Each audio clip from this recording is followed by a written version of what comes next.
Jar Jar is a key to all this. If we get Jar Jar working, because he's a funnier character than we've ever had in the movies before. Well,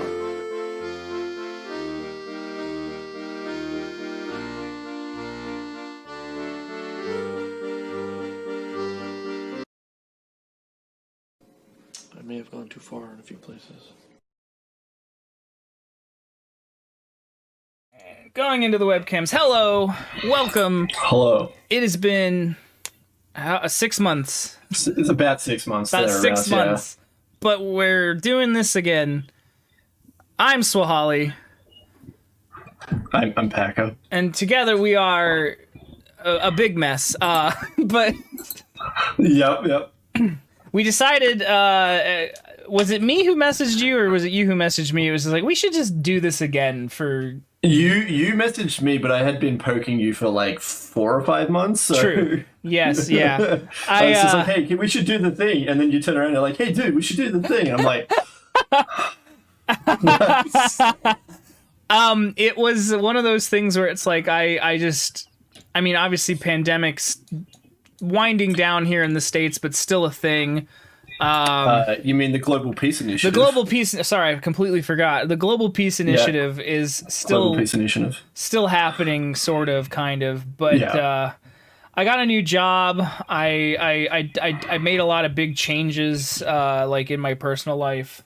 So it was just kind of... It just didn't really work with my schedule, I guess, is the best way of putting it. But I don't know. Yeah. I mean, it's just one of those things. Like I just moved in December last year, so like a month or two after our last podcast, which I was like for a month or so leading up to it, I was like packing all the time and being busy and tired all the time. So there was just a lot of busyness happening, and yeah, now we're back. We're back. I don't know what else to say about that. The toys are back in town, as they once nobody says that. Anyway, the town is back in boys. The town is back in the boys. We have face cam this time because I don't know. I felt like the last couple of episodes changing it up a bit. Every time I watched us, the last couple of episodes, it was always just like those awkward, like staring at our blank desktops that are just like. Oh, just this. Well, I know your webcam is on, but like, yeah, so it was boring. So I said, fuck it, and we're going to do this now. So yeah. Yep. No, I think this is a better format because we definitely want to keep showing some stuff off that we got going on computers and stuff, but like at the same time, it's more entertaining to stare at my very washed out face right now. Like my resolution on my camera is really low for some reason. And meanwhile, which is fine. Mine is so grainy. It looks like it's snowing in my room. I don't know why, but who knows? It's an HD webcam, but I like I said, I think it's just because it's dark in here. It does HD. HD. You can watch your computer in HD. But the funny thing I keep realizing is that unlike if I was like streaming, I keep looking at my monitor because that's the focus point right now. But I'm thinking to myself like as a streamer, like should I be looking at the webcam and talking to the audience? And it's like no, I have no obligation to these people. Fuck them. No, I'm kidding. Please stay. No. Don't go anywhere. Yeah. We have nothing planned. No, we have stuff maybe. I actually do have a few things. In my brain anyway. Did you have anything you wanted to start with, or do you just want to do like the catching up segment? Like how have you been in the last 6 months?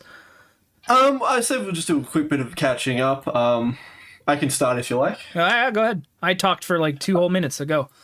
Whoa. Okay. Whoa. Yeah. So I moved place. So this is behind me is a new place. I'm in an apartment, which is nice.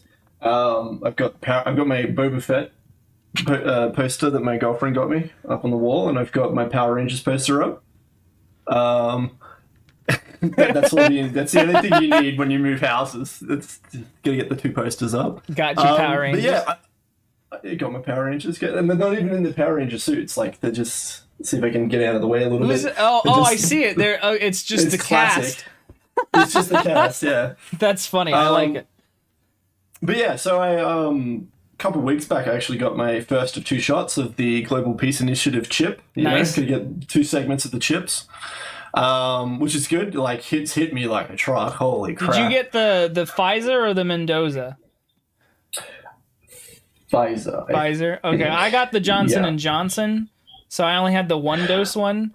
But that one hit me pretty hard like that day and like the day after. Oh yeah. I've heard that with Yeah, the first three for I've heard go that on. with the 2 dosage ones that the second one is like the one that kicks your ass.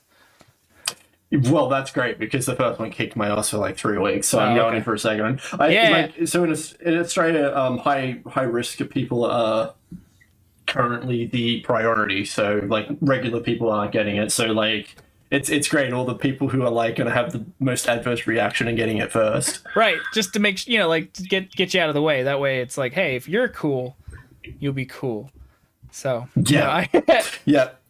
I had So yeah, now I've got that.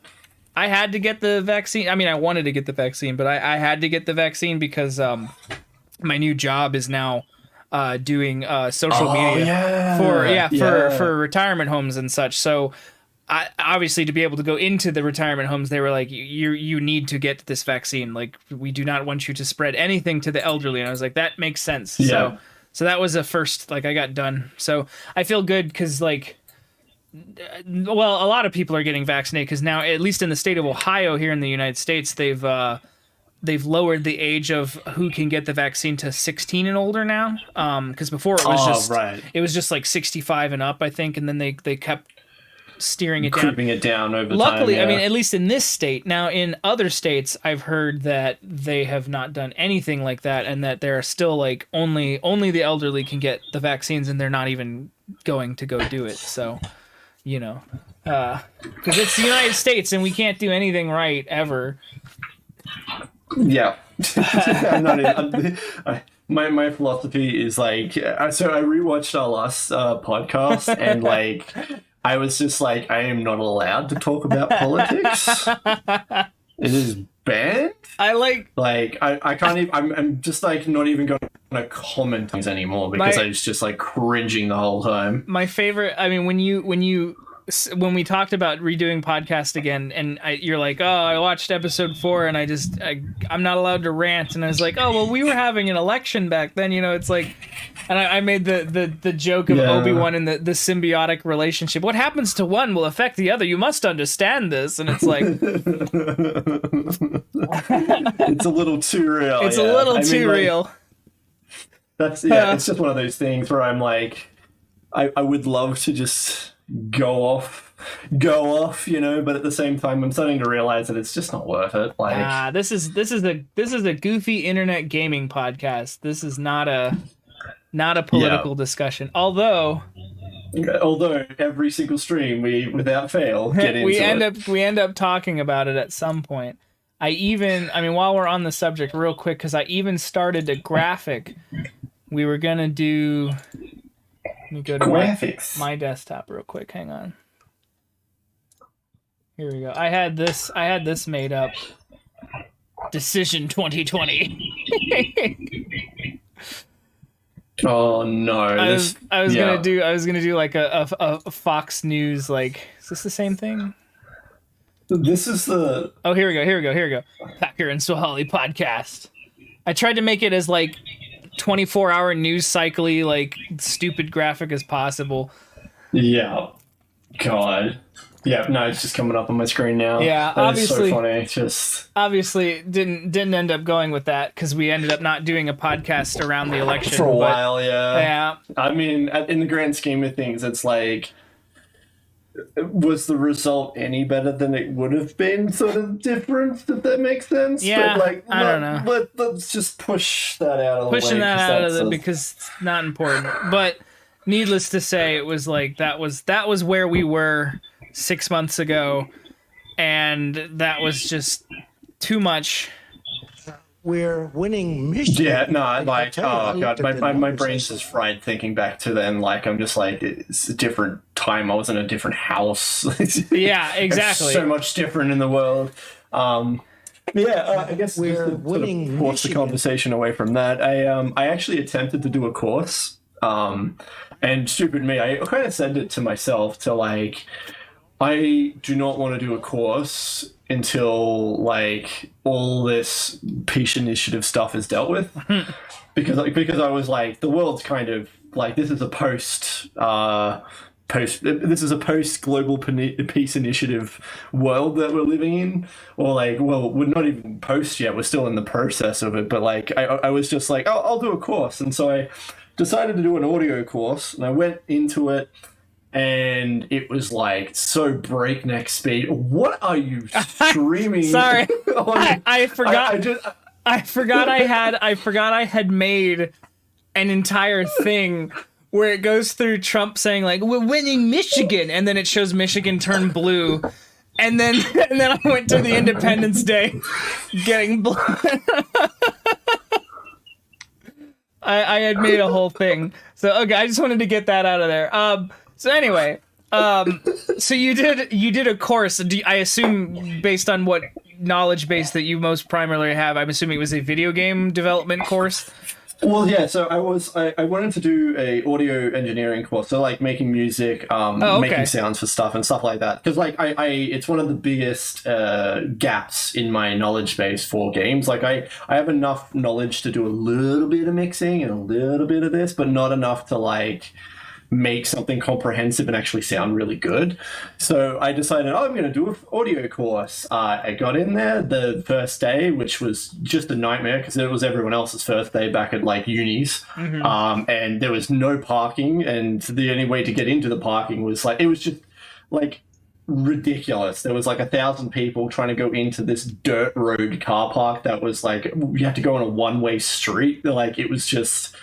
I was like, this is so dumb. And like, I'm technically disabled, so I actually need to be closer to the actual building so I can walk like to the building. It was a whole thing. So then I get there, and then you get bombarded of like, you need this app, and you need to do this, and you need to watch every single thing you touch and breathe on. And it's just like, oh, Jesus, okay.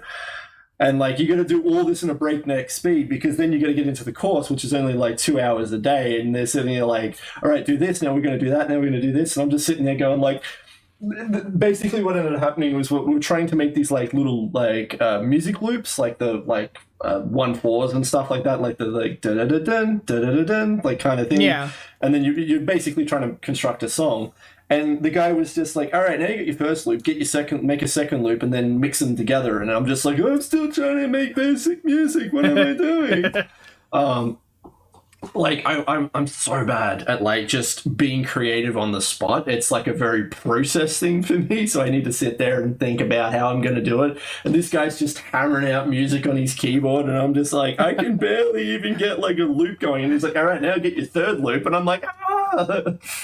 Were you using sound libraries at all, or were you like had to do this all like from scratch? Yes, from scratch on a MIDI. So we had access to things like instruments on the program. So we were using Ableton, I think it's called. Oh, okay, yeah. I've dabbled in Ableton. It's not my. It's really go-to. Yeah, I really like it. I still go back to Audacity for like just quick editing of audio because I've done nothing but Audacity for the longest time. But Ableton's really cool. But like basically by the end of the day, I was exhausted. Like I was so wiped out. And I was like, this is way too fast. I picked up a lot in one day, and I was just like, I can't do this. Like with the peace initiative thing going on top of like trying to do all that, like I I'm a hobbyist. I'm not a professional, and I don't expect myself to get to professional. Like the course was like set up in a way that it's like, this will get you a professional job in the industry, and I'm like, I don't want that. I just want to make the pew pew sounds. I just want to be able to make sound effects from my own little video games. Yeah, and that was like 20 weeks into the course before you even start on that, and that you had to like basically enroll in this course that I was in, which was like predominantly music, which is not something I wanted to do on the slightest. I was actually looking at the audio engineering side of things. Mm-hmm. And then that was like 20-week course, like halfway through the year, and then I get to actually start the stuff I wanted, and I was just like, I'm done, man. Like this is not good. I got enough knowledge from one day of the course to do Ableton, like to get myself started. Like, and then I just quit the course. Yeah, no, like literally I was like, I know how to at least operate this program at the most basic level. So I was like, I'm done, and I moved on, and then I would like quit the course, which was good because like they were like, okay, yeah, there's no cost or anything, because I quit like in the first I think it's like you have to quit before the last 4 weeks or something ridiculous. You Yeah. can do like literally half the course before you can quit. Yeah, I don't know what the cutoff in most colleges, universities here are, but it's something close to that. Like you can leave a class like within the first couple of weeks and not be charged for it. Like it's like the drop date or something like that. Yeah, we have pretty much the same thing here. So Yeah. it makes sense too. Like you don't, you get one day into it and you're like, oh, I'll give it a week or two, and then you're like, no, this is not right. And like it's good because like even like for the universities and stuff, that's not an extra student who's just not showing up and causing problems. Right. I have so many 'Cause it's people like you have to in my dump money. classes that just don't like they don't do the drop date thing. Like they just stop posting and they stop like doing anything. And it's always like, what are you like? Why are you here? What are you Yeah. doing? Just drop the class. That's uni in a friggin' nutshell, man. Yeah. Like, so one of the worst things I think was for me, like, there was multiple reasons I wanted to do my audio course. Like, I was like, maybe I'll get to meet some people who are actually good at audio and super keen, because, like, I could always use the contacts for other people, at my level of, like, they're getting into audio stuff and maybe they want to do stuff for games and things. Right. But they were all, like, straight out of high school squeaky teens. They were just, like, acne. That is the biggest thing that I've known, because obviously as you and I are the same age basically, as I've been going back to school and basically in a new degree, so like some of my credits like have carried over, but a lot of it I have to start fresh and like 101 stuff. And that's the thing that I've noticed is that it's like I'm like, maybe I will. I'll meet some classmates who are like, into the same thing I'm into, and maybe I'll build that connection. It's like these people are 17 to 18 years old. I am 10 to 11 years their senior, and I feel so weird. Like, I don't know. Fellow children. Hello, how do you do, fellow teens? As I walk into the classroom, like, ha! And then especially since I got this job now, and since now I have to like wear corporate clothes, like I'm always in like a suit. Well, not a suit. I'm always in office attire. I got a tie, and I have to go to class on Tuesdays because I have to go to work right after. So I walk in, I look like just like the professor. Like, I'm just here to sit and learn After Effects. Sorry. Yeah. Yeah, no, I was the like middle of the range. I had like 90% of it squeaky teens, and then like 7% were like really older people, like like between their 40s and their 60s kind of age. The non-traditional like, students. Yeah, and then I'm like that like 5% or 3% where it's just like, I'm doing this because I don't want a job. I just want to learn the skills and do the thing, like Right. chilling, doing my thing. Doing some more uni. So that was an experience. Like, that one day was just like an absolute ride of a thing, because that was the start of this year, and that was pre Peace Initiative chip insertions. Right, yeah. So in the grand scheme of things, I'm glad I did it. I got a sort of perspective of it and like what my capabilities are as like a person who's not like super functional. So it's good. Yeah, I feel that. I'm constantly gauging where I am. Like, what will my like instabilities like allow me to do today? Like, what kind of energy levels do I have? Most of the time, it's sacrificing all of my personal projects so that I can get work done. Yeah. Because it's like, I gotta pay for food, unfortunately. So. It's really, it's one of those, it's like the biggest bane of everyone's existence. It's like, because when I was growing up, just, kid naivety, I was like, why doesn't people like just sit and get stuff done, like project wise? And then you hit like adulthood and you're just like, no wonder people take 12 months to do something that would take me a week. It's like, well, I mean, or you could have been me as a kid who didn't still managed to take 10 years to do a project that should have taken like a year at best. But yeah, I mean, that was the whole thing. We were doing like, shotgun filmmaking while learning how to do it as we were doing it. Right, so like the start of the film is terrible and the end of the film's decent. I always, when you look at the two projects side by side, the one that we made in 2009 and then the one that we finally made in 2016, and it's like there's just a giant like disconnect between what I knew in 2007 and what I knew like literally 10 years later, Like, Oh yeah. I mean, and if our other project went forward, the quality then was just a humongous jump. Even again, then some. Like, yeah, we literally like reinvented the wheel just so we could do what we wanted with the art assets that were available. yeah, essentially. It was just good times though. Good times. I've learned quite a lot though. I mean, honestly, most of the things that I know how to do now, I learned by doing those projects. Like, if it weren't for doing those projects all those years ago, I would have never learned, practically anything that I know today. And I know more about 3D modeling today than I would have ever learned if I hadn't been doing those projects. Yeah, I mean, and it's that what's it called when you learn your skill set on the job? On-site training. I don't know. Is there a word for that? I actually don't know. There is like a word for it. It's basically like you're doing the thing. It's like, it's not theory. It's the opposite of theory when you actually practice. I don't know. No, that's like a word. That's a specific. I know. word. I know what you're trying to say, me. but I don't know. Yeah, I don't know what the specific word is, but.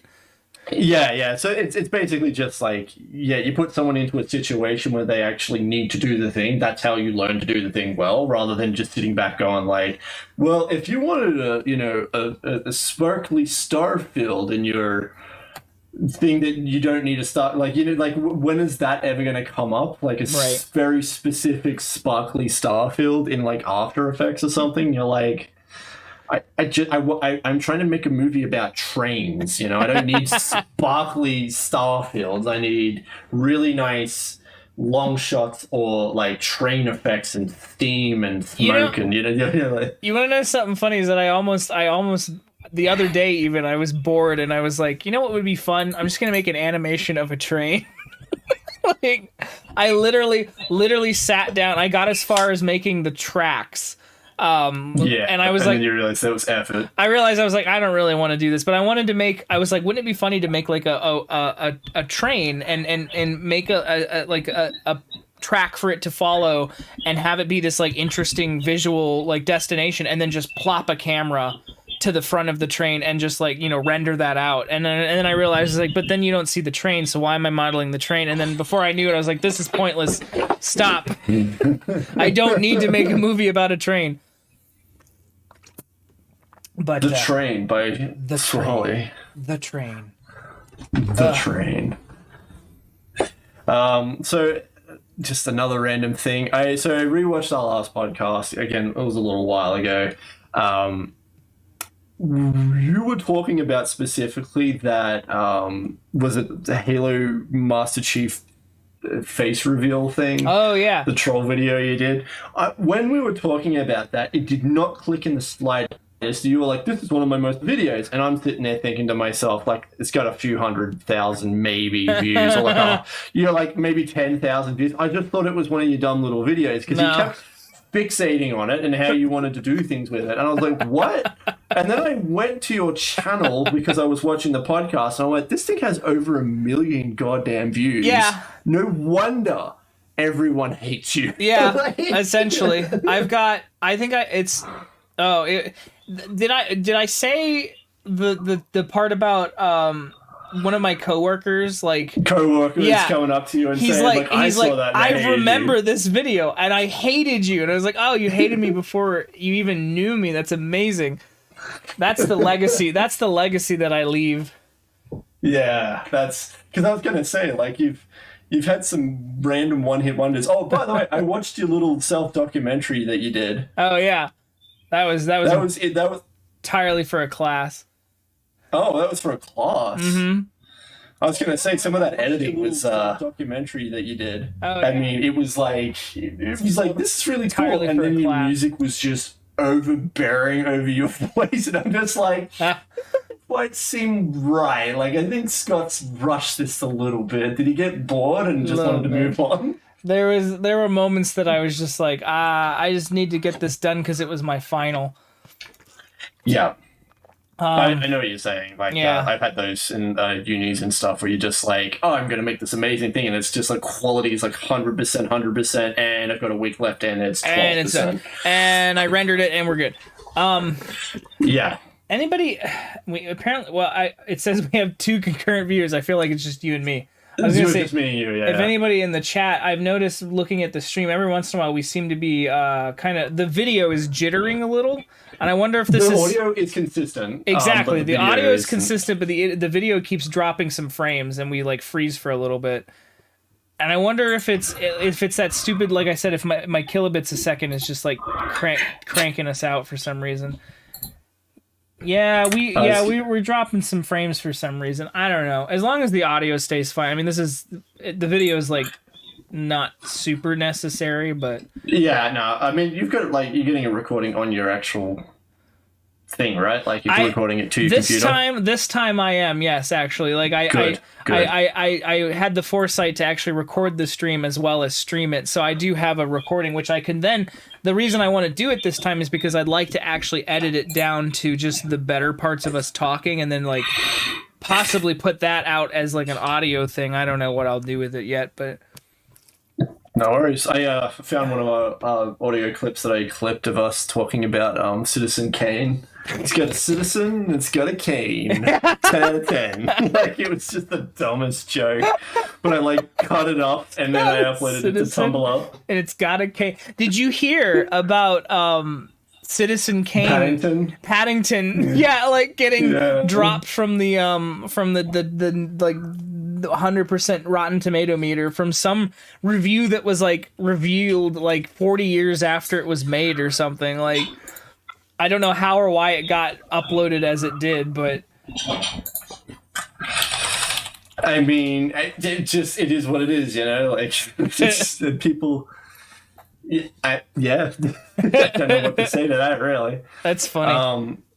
But yeah, so I just the story thing was pretty funny because I was just like, man, I was literally thinking earlier that day, I was like, man, I kind of want to like do a video of just like where I've come from and where I am now, and like how I've actually went through this weird arc that nobody like actually knows about me. Like, I mean, it's like the Blockland is also like the like seed of like so much internet machinima and everything, but it's also like in shadow that nobody knows about it. Yes. Like, it's one of those weird things. I still have it in me somewhere. I want to sit down and make like the Blockland documentary that I've been talking about for like 2 years now, where I literally get like as many old members of the game as I can to like just sit down and talk to me about like their experience. Just interview 100 people. Yeah, and just their experiences with the game. Condensed. I mean, and if I could get like, you know, Compressor and like Bad Spot, like I doubt it, but if I could get the 2 of them or like Rotundo or whoever I can find who was actually there for good enough quality, I'm sure you can. I would imagine that's the thing. I feel like if I messaged Eric, like emailed him rather, I should say, like, hey, I'm Swholli. I'm sure you remember my username. Like, I was one of those. Dear sir or madam. Yes, dear sir or madam. Like, I'm sure you recognize this dumbass username as the fucking kid who like made all the stupid videos on your video game. Little ADH kid that was making all those movies. One of those usernames that never really went away for some reason. And be like, hey, I'm doing a serious documentary about like the game you made, and like I would love to sit down and chat with you, like, because it affected us, like all of us, like so many lives have been changed because of this one dumb video game that you made about Legos. Like, I mean, like, even if you interviewed me, I'd talk about how I, like, went to San Francisco and, like, met another Blocklander, like, wild. Just so many, like, things like that, right? How many people have I met? I met Effie. I'm just going to use usernames because I'm not going to dox these people. I met Effie. I met Nick the Sushi. I met Hodot. And I met Tom the Geek. Because... Wow. Yeah, I've met 4 Blocklanders, and obviously Effie being from England, his was the longest, like, to fly here to the States and like hang out with us. Hodot was already here in the state that I live in, so that was easy. And then That's pretty easy. and then Nick the Sushi was pretty close too. Tom the Geek actually was doing like job training in the city that I live in. Oh yeah. Yeah, he was like, I'm in town for no good reason. He's like, I'm staying at this hotel. I was like, oh my god, that's 10 minutes from where I live. Like, let's go hang out. I'll take you to a little restaurant around here, and we'll eat spaghetti. Spaghetti. And it's what's funny, actually. That's the thing. Tom, when him and I met, when we were talking, he was telling me, he's like DJY and like all those guys, like, you know, Idiots of Gary's Mod, like, he's like, those guys are still on my like Steam list. Like I was like oh yeah, they're still on mine. Yeah, exactly. I was like, I would, if the connections that I have through Blocklanders and then the connections that they have, like, it's like I could get like, I would love to interview, you know, like DJY and be like, what was it like? Like, I mean, I know you blew up doing Gmod, but like you also were a part of the Blockland scene. Like what, you know, what stories? He blew up the Blockland scene before he blew up the bloody Gmod scene, so that was the whole thing. Like what stories would he tell about, like, you know, doing Machinima back in 2006? Like, I don't know. I even remember having a chat with him one night. Like there was, I don't even remember the reason we were having a discussion, but me and him were just chatting for ages, like one night, and he was telling me how much he wanted to be like he wanted to basically get into like, what do you call it? Like into movies. Like he wanted to be a professional cameraman, and he was telling me all about it. And I have no idea why we were discussing that. I mean, we're like talking to like, what, 15 years ago now, probably. So like, yeah, it's just, it just blows your mind that like just people that you meet and like their effect on the internet. Like the amount of times that I'm just scrolling through somewhere like Tumblr or something, and then I will see references to people I've never talked to before, I've never seen before, but I see references to like the Idiots of Gary Mod video, or like the was it the John Freeman stuff? Yeah. And like the pants were dead, and the pants were dead, and I'm just sitting here going like, get weapon. Get weapon. Yeah. the fact that it's like the 6 degrees of separation to those like moments and like people I like know and talk to daily, like it's weird to be like, oh, this little community that I belong to also happens to like have all of these other people in it that you like would it's know. Our generation of origin, like it's insane. It's like, wild. It's like the whole generation of people our age just like found this little creative game before even Gmod existed. Like, I'm trying to think, when did the first, like, so there was the Gmod mod for Half-Life, and then there was the Gmod game release itself, but I'm pretty sure Blockland was around way before any of those. According to Wikipedia, well, I mean, I'm assuming this is the game release because it says 2006, which also is the same year as Blockland's vanilla version. Let me look at the Wikipedia and see. That sounds about right anyway. It that's just the thing, right? Like that. 2006 sandbox game developed by Face Punch, published by Valve. I mean, that's the official game.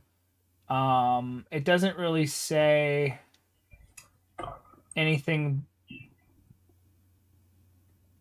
Oh, I will say DJY 1991 is in the Wikipedia page for Gary's Mod under a tab for Machinima. So there's that. Wow. And he's in there because of Squirrel King, because of the Half-Life Full Life Consequences. That's amazing. That's amazing that he doesn't have a Wikipedia page on his own, but he is mentioned in the Wikipedia page for Gary's Mod. That's fantastic. I love it. I mean, Icton was his thing, so unless there's like a Tom, that was always the weirdest fucking. Like, I get it, but it was the weirdest thing. I know the story of what actually happened to him post Gary's Mod stuff, which I don't know if you know about. I probably don't know. Yeah, so from memory, basically what ended up happening was that Machinima, the actual company, the YouTube company, they picked him up, they said, well, like, oh, dude, join Machinima. We'll let you do whatever you want, and blah, blah, blah, and money, money, money. And it was back in the day, before partnerships were really... Right, you had to belong to a regulated. network in order to make any kind of money, so you got networked by these bigger channels who would upload your stuff and then monetize it for you. I remember that because Darkstar, when he was doing some of his Minecraft animations, got picked up by Machinima, but luckily, I say luckily now, at the time it was unfortunate, but luckily for him, the deal never actually went through, so he never got attached to that channel, because otherwise he would have lost all of his videos like everybody else did. Yeah, so basically what ended up happening was that he got signed up for that, and they were like 5-year contract or 10-year contract. Don't remember the specifics. I think I'm leaning towards like 5 years, because Something that like sounds that, about right. And he basically got into that, and then they kind of just shat all over him and just shut him down. Like, Which it was one of those sort of... sounds like every corporate, like, we bought you out, and now you're gonna do what we want. Yeah. We licensed you for whatever. You're not now one of the biggest, machinima makers on YouTube. We are. So, yeah, they just... I've heard that story across everyone who got into machinima, but basically that's what ended up happening. He did come back, I think, after the fact and tried to post some video. I'm just going to his YouTube right now. He's only got 200,000 subscribers, which back in the day was a lot. Right. So I'm just having a gander. 5 years ago, he seemed to have done a heap of videos. I'm just trying to remember where his sort of big mark was. Yeah, so it's sort of 9 years ago, and then it just sort of 8 years ago, 7. Yeah, he was doing like 2 videos a year. Idiots of Gary's Mod 1.5 was 7 years ago. It seems like it was longer, but at the same time it doesn't. And it's also amazing, like, I've watched Idiots of Gary's Mod, like, now in the present day, and it's like occasionally there are a few things that like make me laugh still, but for the most part my sense of humor has entirely changed. But I remember specifically, watching those videos and just like rolling on the floor, literally, like, about how funny I thought some of that, like, Lowell Random was, like, at the time, but it's not that funny anymore. Oh, yeah, I mean, you got to remember, too, you go back to those, like, 8 years ago? Yeah. I think that was his post, I don't know how to describe it, his post-blackout time. Yeah. The Full Life Consequences was 13 years ago. God. Yeah, so 13 years ago, that was the big one. That's got 5.5 million views. He's got Billy Mays Attacks Gary's Mod. Just Jesus. Full Life Consequences. Yeah, another one. So that was 11 years ago. And then he just kind of... His machinima disappears for a while. All these other videos are like once a year, and they're all like, hey, come check out our Minecraft village and shit like that. And then there's like 100 ways to die in Gary's Mod. I think a lot of this stuff that he's actually uploaded here was originally on Machinima, and then he just re-uploaded it once he got the sort of blackout taken off or whatever. Yeah. But yeah, just it was one of those things. You're like, this is the reason why I don't like publishers and everything along those kinds of lines, because they just. It's just like, like creative freedom just completely gets destroyed. Yeah. And then like people who are like actually getting a ball rolling and creating a community that follows them and everything, and they get offered money and they're like, oh my God, I've made it. And then they just get like literally listening to a dude talking about a publisher. I can't remember the context, but basically it was the whole thing about, they were like, we have a voice actor for this role. It's perfect. Everything's done. We've done all the recordings. And the publisher's like, we want a new voice actor. And they're like, why? It's perfect. What's going on? And then like the lawyer came, I think it was his lawyer or something, comes and leans at him and just talks to him and says, no, this is a power problem. This is a power issue. And he's like, what? And they're like, they're doing this to make sure that they're still in control. Oh. Yeah, so they're literally, they don't even care that the voice acting is good or bad. they're just, pulling the strings. They're just doing what they want to do. Whether it's a sensical, it's like it's in some sort of a book or something, but it's really like, I believe when I it. found that out, that was probably like, my mate sent me a whole video about it a while back, and I was like, yeah, I had my problems with them initially, and now I'm like, I don't want to touch them. Anyone offers me money to do what I'm doing, I'm like, I'll go to Patreon.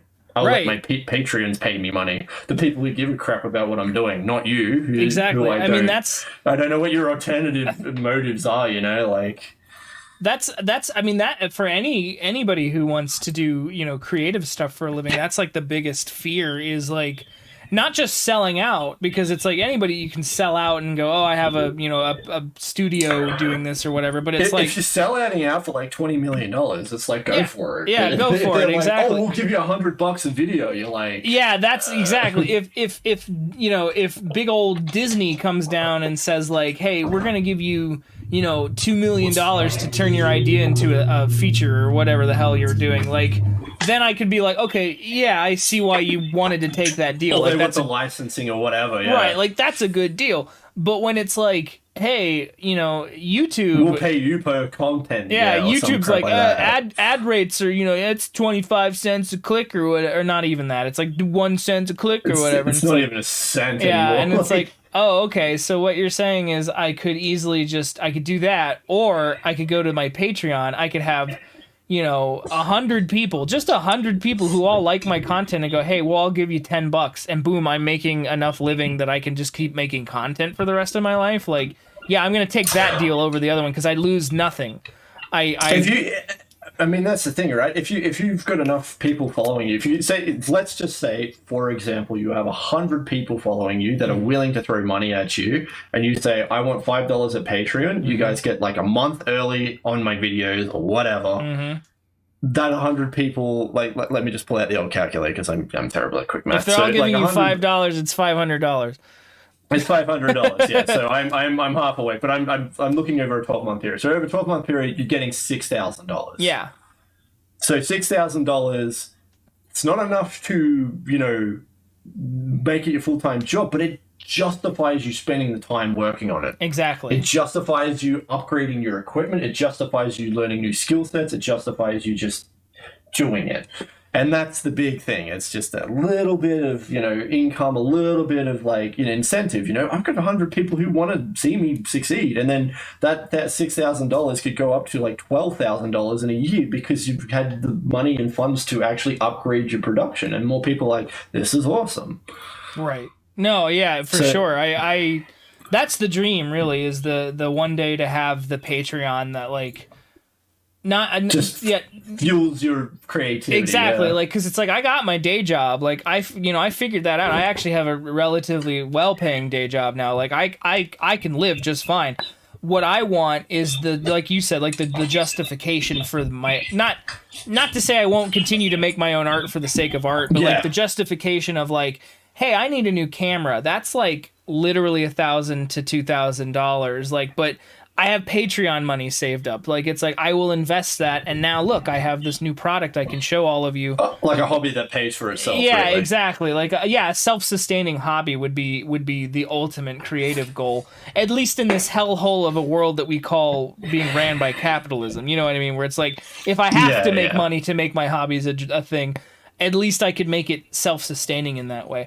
So it's like, and it is, I mean, pulling it back to DJY, like that whole machinima thing, like, and I mean, I'm glad that practice is not a thing anymore. Like YouTube has, by introducing its own partnership program and making monetization a little bit easier for independent creators, like at least there is the possibility. But of course, then you get into the whole argument about like the algorithm driving everything. And the algorithm, like how do I appease the algorithm today? How do I upload a video that makes this many views in order to actually get paid? Like Patreon, Patreon is the future. Crowdsourcing, it gives you the. I mean, it gives you the incentive as a consumer to go, I'm only putting my money down on the things that I legitimately enjoy. Like, it's not like I'm a soulless like consumer who's like, well, every time I turn on the TV and the advertisement plays, I mean, at least they get to make the one show that I like, but I hate every other bit of programming that this channel makes. Like, you don't have to think about that. You can go, I really like so-and-so's content. I think so-and-so deserves $5 a month from me. And when me and 100 other people all get together, or 1,000 other people, or depending on how popular, you know, if your PewDiePie levels, like, you know, a couple thousand people get together, that's enough to live on and make the product. Like, yeah, that's the full time I'm at home all day, and I don't have to worry about my lights turning off, and I can keep just putting all that for, like, there's that tipping point. I've seen it at a few Patreons where they, like, it's like 40,000 Australian dollars a year, and like the 50,000 is where you need to be, and they're like 40,000, and they're like, I have gotten down to like 2 days of work a week, but I have to have that job. Right. And then once they hit that tipping point, their productivity goes from like 50% to like 90% because they just don't have to worry about going to a job. Right. And it becomes... and it's just... When the job is the thing where it's like, well, okay, Monday I wake up, it's 9 to 5. All right, 9 o'clock in the morning. All right, I'm editing today's video or tomorrow's video, like, or making to, like, this is the level of the game that I've been working. You know, like, I have my schedule, I have my productivity chart, like, I know what I'm working on today. Like, yeah, when you can make the thing sustainable for the creative person, and that's the funny thing too, is that it's like, it's so possible too. I mean, granted, there's like still luck involved because you have to build up that following of an audience, but it's so much possible for like especially now that I have like more of a disposable income myself. Like, there are people now that I'm going, okay, well, next month, when, you know, once my because I paid bills and shit, but like once I'm like really sure I have this like disposable income again that I didn't have before, like, I'm going to start donating to people's Patreons. Like, there are creators that I'm like, I love your content, I consume it daily, like, I should be, you know, you do a service, I should be paying for you. And it's like, it's so doable. It's like, oh, $1 a month. Oh my god, I could sponsor 10 Patreons for $1 a month and still not feel bad about it. I spend that much on Netflix and a VPN, like, you know what I mean? Like, yeah, like, absolutely, like that dollar. It's one of those things almost like you want to be able to go on to like a service and then have like, I put $10 a week on this service, and then you get to distribute where the money goes I think YouTube was trying to do that at one stage, but then they were like taking 75% of the cut or some ridiculous thing like that, so it just fell off the earth immediately because they were like too greedy initially. It's like, did you see, speaking of all this, did you see Humble Bundle playing around? Which one?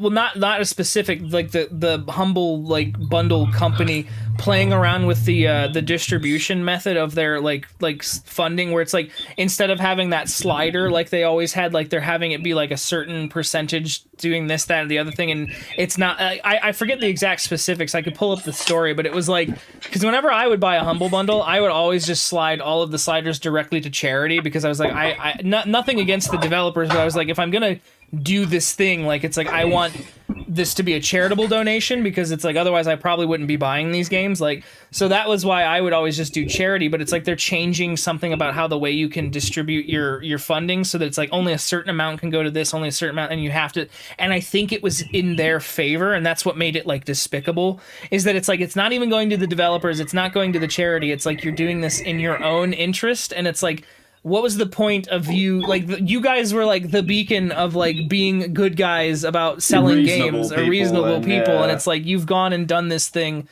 and I don't know if they're gonna actually go through with it, because I'm sure a lot of people like backlash, massive backlash. Yeah, we're not going to do that anymore. Yeah, no, I had a tendency to slide it towards the developers, because I'm like, they're getting fucking nothing. Like, they're getting probably sales they would normally get, but at the same time, I'm like, these charities aren't in my country, and that's I need fair, to get, you know, like, yeah, like, there's just this whole thing of like, these developers are good enough to put it onto us.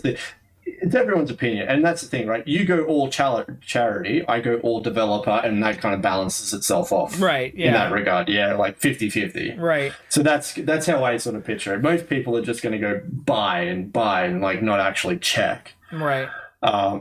So yeah, I mean this is the thing, right? Like, I mean, and not getting in too deep into this stuff, but like, that's just like every company that any private company. I've had friends recently, even my partner, like working for these private companies, and these private companies are just like the peace initiative hit.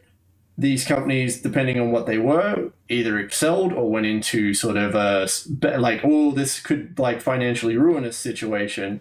Which, in the grand scheme of things, it's like, well, can the CEO just take a fucking cut? You know, like, Right. they're like, it's just that like greed. They're like, oh, the CEO took like $100,000 cut, and I'm like, well, he could probably afford $1 million, Yeah. but you know, yeah. But like the business ethics of like the places that like, so the places that fell apart were like, no one took any like, say, money cuts, but everything got very tight. So anyone who was contracted was like uncontracted. You know what I mean? Like they just refined it to like a very cutthroat edge, but everyone's work like almost doubled. Yeah. So financially, everyone was the same, but all the work doubled. And then you get the opposite side where people are like, these companies that are exceedingly doing well, they just get dollar signs in their eyes, whoever's in charge. They're like, oh my God. Like, for example, one of my friend's companies, she was working for, or what is working for, and trying to leave because of the toxicity that ended up coming out of it. But like the company was about training people to use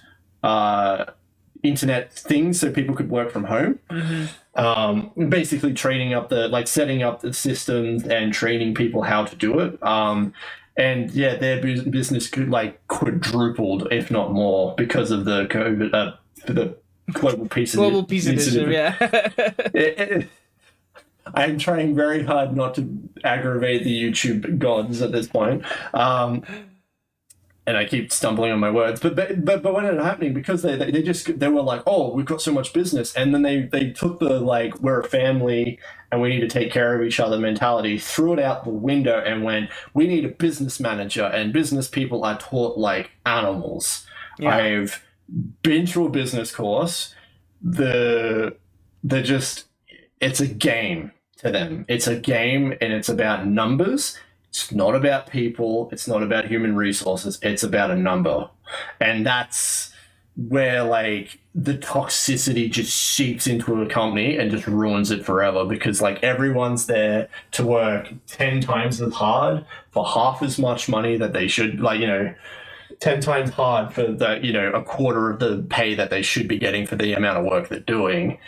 And it's just breeding that toxicity everywhere, and that's like that toxicity, specifically bringing it back to the humble stuff, is like that's what seeps in, is that somebody comes in and gets that mindset of like, if we just put 5% on everything goes to us, then we'll have 5%, which is $5 million extra a year. You know what I mean? And then the eyes start glistening, and they're like, maybe we could set it to 10%. Oh, well, if we set it to 15%, that's $15 million. You know what I mean? Like they just get so fixated on the numbers, they stop thinking about what the ethics are or what the actual repercussions are, and then they just lose that sight of like, we need to be humble. We are the humble bundle. We are indeed, in the name. It's part of the company's ethos. But yeah, I've taken this semester. I had to take a entrepreneurship's like class. I have one of those. Yeah, and it's like it's one of those things where it's literally like it's just so amazing about how like the way that the class is structured, that it's like I don't even, it's like what you said, it's like it's a game. It's all about numbers. It's all about is my time invested worth this, and am I getting the money? And it's like, yeah, I get that that's like the point as a functional business, but it's like it teaches you things about like, well, exponential growth is like constant. Yeah, it's everything. Like if you're not growing, then you're not doing. You know, what is your growth plan? And it's like, what can it just be? Can it just be sustainable? Like if I'm making enough money, sustainable is not a word in business. No, it's not. It always has to be about growing. It's always, and it's like and that's the big thing, right? Like the amount of companies I've seen that are all about, we need to grow, we need to keep growing. And I'm like, people are running out of money. Right. You can't. Everything's gonna plateau eventually. You can't possibly expect to grow continuously? Yeah, and that's the I think that's like where the phrase of like runaway capitalism came from. It's runaway. Like people are just, we got to get bigger and bigger and bigger and bigger and bigger and take bigger cuts and pay up stuff less and less and less and less.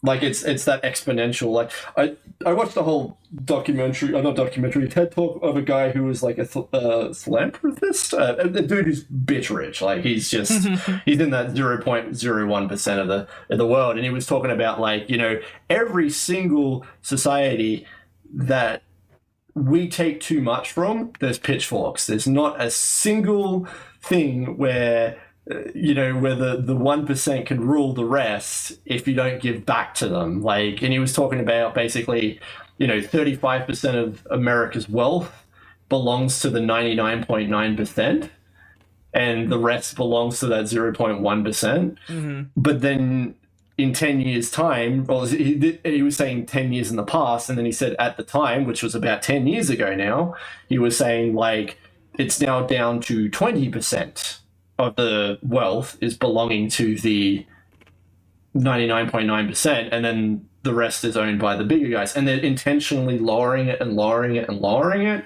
because greed, obviously. Well, yeah. Just to sum it up and not get too deep into it, but like he said, like in 10 years' time, it's expected to get down to like 15 to 10%. And you think about 10% of the entire country's wealth belonging to 99.9% of the population, and you also got to remember, like in 20 years time the population almost like increases by like 50%, right? So not only is there like you know, an extra one person for every two people or every three people, you know what I mean, like this is this extra third person every two people, and then the wealth has been reduced by to a third of what it was before.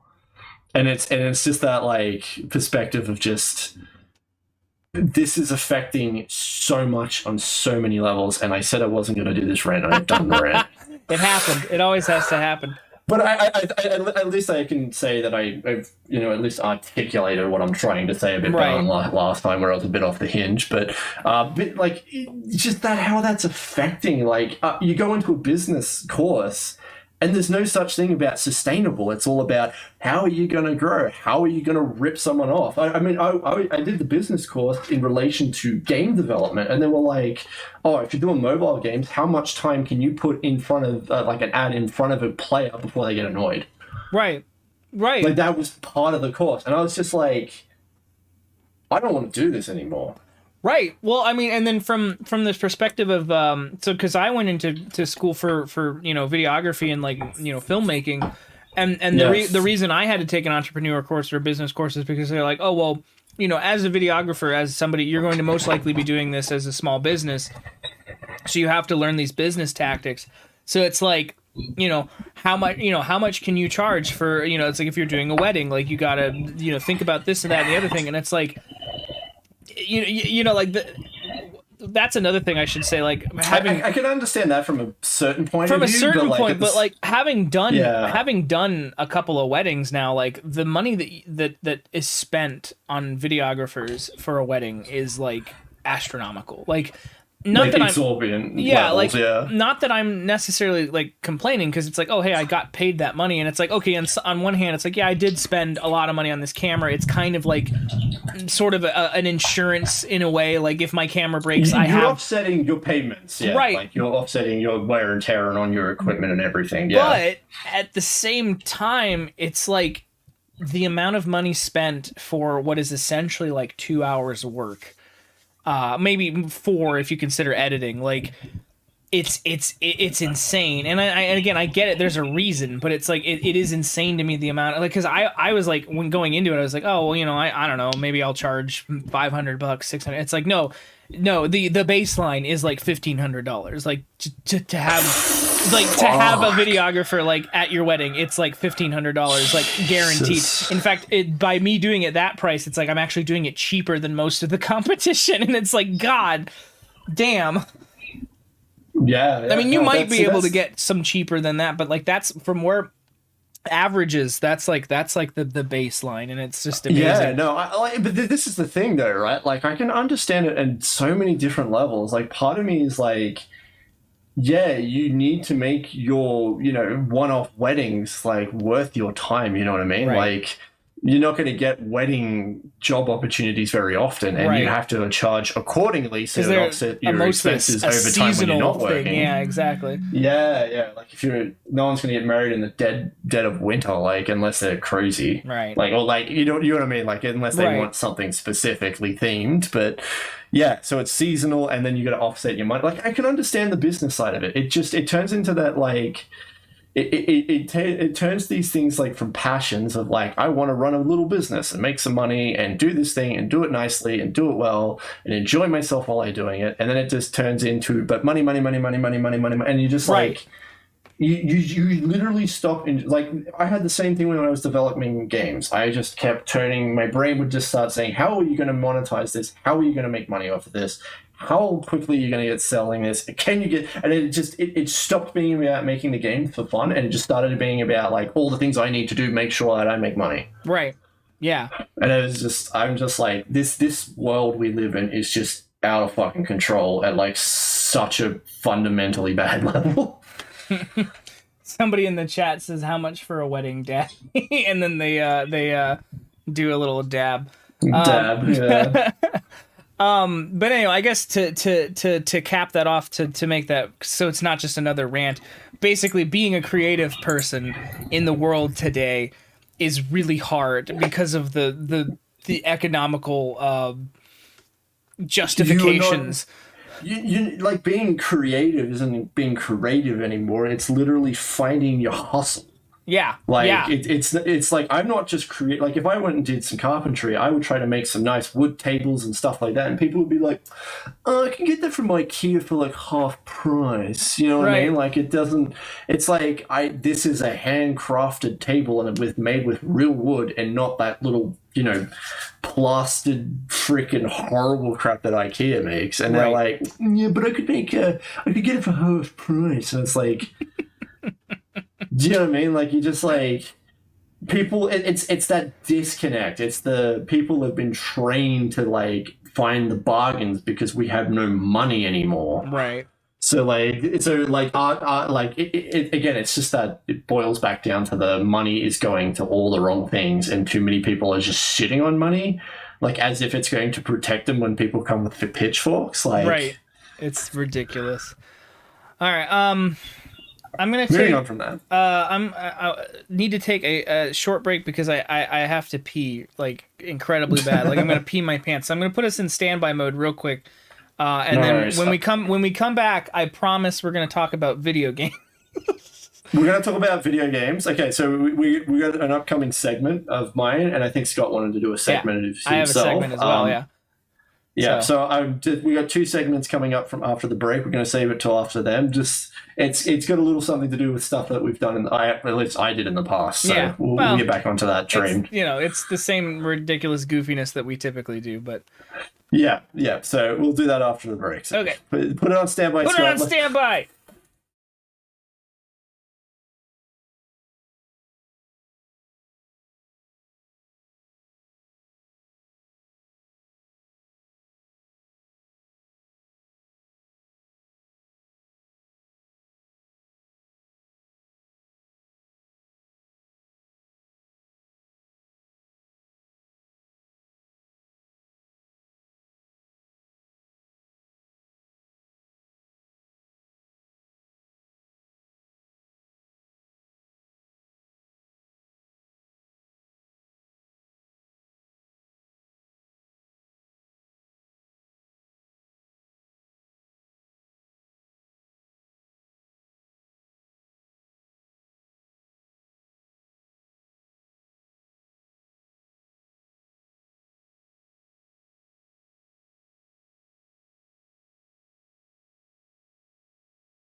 Oh, we're back. Hello. Glenn changed his shirt, so I didn't shave my shirt. I took my shirt off. took his shirt off and got a new shirt. Okay. Man, I really hate the stupid fucking freeze frame going on the stream. I don't know why it's doing that. It must be the only thing I can think of is I wonder if it's have at least one technical problem. Yeah, exactly. Like, because finally we get like all the audio issues seemingly like fine. I wonder if it's because I'm recording at the same time. But no, it wouldn't be CPU. It wouldn't be that. So I have no idea. Maybe. Who knows? Who knows? Doesn't matter. I'll figure it out next stream hopefully, because now we know that there's a new technical problem to try to fix. And it's just an ever-growing list of technical problems to try to fix the next episode. And each time there'll be a new glitch to try and, like, wonder why we didn't do it in the first place. But anyway, so in the chat, while we were peeing, in the chat, somebody asked, what is your most valuable feature? And I think... Well, I guess a context for this, do you mean, like, personal feature or, like... professional feature? Because I guess for me, like, my most valuable personal feature is probably my, I guess, an ever-growing list of problems. I guess probably it would be my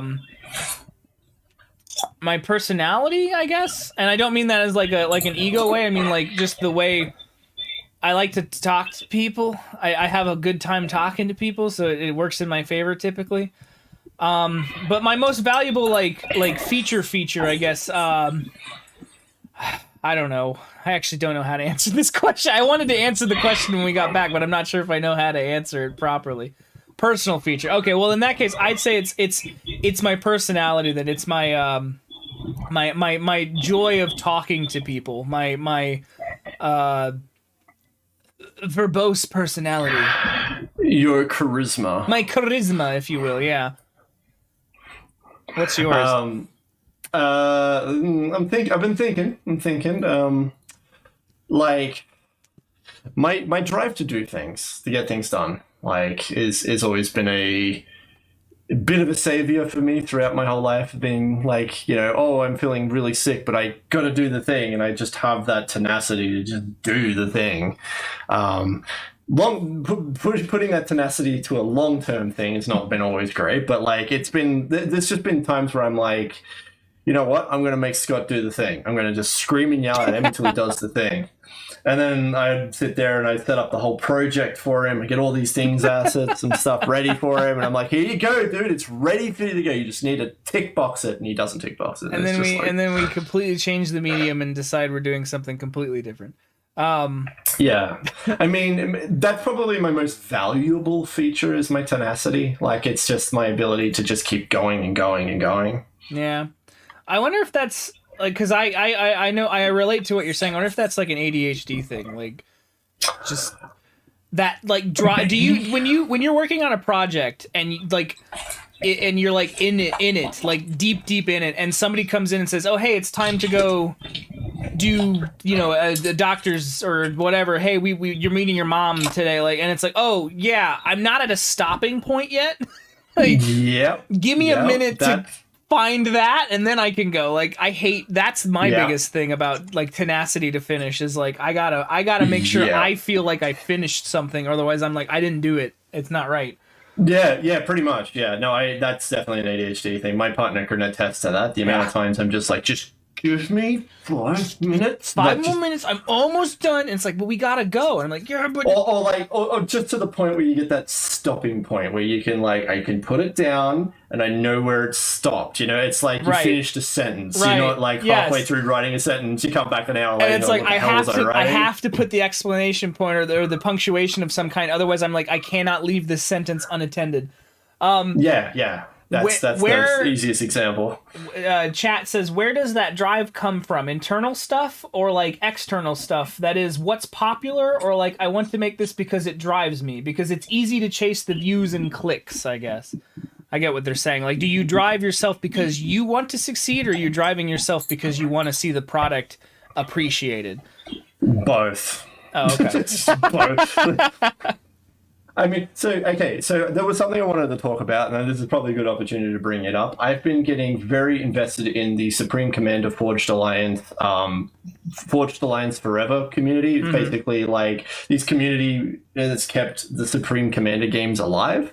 I've become very engaged with that. It's a bit of a renaissance of my own like Blockland history. I'm getting way into like this map making stuff. I've been reinventing the wheel for a few things. I keep saying reinventing the wheel. I don't know why I like that phrase so much. It's just basically building things from the ground up. So like I looked at something someone made and I went, I really like this, but it's done terribly. Let me fix it and do it again. But I've had this sort of impact on this community because I've started creating these things. Recently, I created like a racing game mode for the game. It's a real-time strategy. So I was like, racing game mode, why not? Do you have do you have to click to move like yes, your oh my yes. gosh, okay, yeah, but so certain units have like physics, and if they got momentum they keep the momentum, so you're sitting there like clicking, trying to make them like, you know, drift around a corner and things. It's kind of fun. It's dumb, but it's fun. Made it purely by accident, just realizing that I could modify unit speed on the fly kind of thing. But basically, I've been creating all this content and stuff for the game, and like it's like I created this racing game mode. I've created this battleships game mode, which is like some people called it a Pacific theater simulation because you're just controlling nothing but the naval units. Okay. And you don't, and it like takes out every other element of the game other than like naval warfare. So it's all about like using your unit's radar and like sonar and all this other stuff, which was just a bit more fixation on the game, certain gameplay elements. And that sort of is really rewarding because people are playing my game, or like playing my modification for a game. I'm basically building like a game within the game, and people are playing it, and I just like, it's so good. Like it just, it's not even like I've got 1,000 views on my video. It's just like people are playing it and enjoying it, and they keep telling me how much they're enjoying it, and it's just gratifying. That's what I mean, as a video creator, like that's what I'm chasing too. It's not so much the clicks or the view count. Like the view count can get high and I feel good about that, but it's like, yeah, I'm always reading the comments, which I know that you never should technically, but I'm always reading the comments for the discussion. We're small enough scale. We're at a small enough scale where it's like I can read the comments without like getting shit upon for no good reason. But like, yeah, I'm always reading the comments for like that engagement. It's like, hey, like I really liked that video, or I liked that movie too. Here's why. Or I also disliked that movie. Or hey, I like that movie. You dislike that movie. We're gonna argue, or like whatever. Like, or if it's something I've made, like, you know, a fictional thing, it's always like, oh, that was really funny, or oh, this line always got me, or hey, I really like this scene. Like, those are the kind of things that I always look for in the stuff that I create. And I guess if that's the drive for me too, then yeah, it's definitely about that communal engagement with the thing, not so much the clicks or the views. Yeah, I mean, the clicks and the views for me really boils down to, like, I just want to get to the audience that I've created something that I think is really good. I've gotten some good feedback. I just wanted to spread more. Like, I don't look at it as like I'm really cool because I got 100,000. I'm like, 100,000 people, that's awesome. People are actually finding my content and enjoying my content. Right. You know what I mean? Like, I'm trying to get it to the audience. I'm not trying to get the audience to me. Right. I feel that. Yeah. like I just want people to engage with my content. I want people to enjoy my content. I just want people to have a good time with it and then give me feedback, and I can go, I can make this better. I can make this worse. Feedback. Feedback is the most important thing, I think. Every creative person will probably tell you that, but like, I have like these other YouTubers who I'm like sort of found out through like Reddit threads or whatever, where they're like just really small time YouTubers who are like maybe 100 to 200 subscribers, like really, really small. Not that I'm pretty small too, but you know what I mean. And like the thing that I notice is that they upload these videos with this like really like great sense of like, you know, pacing and their own their own opinion is in this video, and it's like, and they're getting nothing. They're getting nobody's talking, nobody's commenting. I always make it a mission of mine to be like, I'm gonna watch your entire video, even if it's like 2 hours long, so that you get that watch engagement. And B, I'm going to comment on your thing and talk to you about the video you made, because it's like, that's what you're here for. That's what I'm here for. Like, Yeah. Nobody likes to upload something or make something and just have it go off into the void with nothing to come back from it. Like, this is the good example is this. Is I was like watching a video, I think earlier today or yesterday. Brain's a bit weird. And I was like watching a video and I was like, this guy has done something really stupid. Like, for example, the video might be something like, I've put Doom on an ATM machine. Do you know what I mean? Like, Yeah. It's like, I've got a game running on something that shouldn't have a game running. And they spent the time and they constructed a well-made video to show the process of them, how they did it and what they created and showing it in action and how it operates, and even spending a little time to make, say, like the pin number buttons work as like the input controls, right? Yeah. And I'm just like, you have 1,000 views.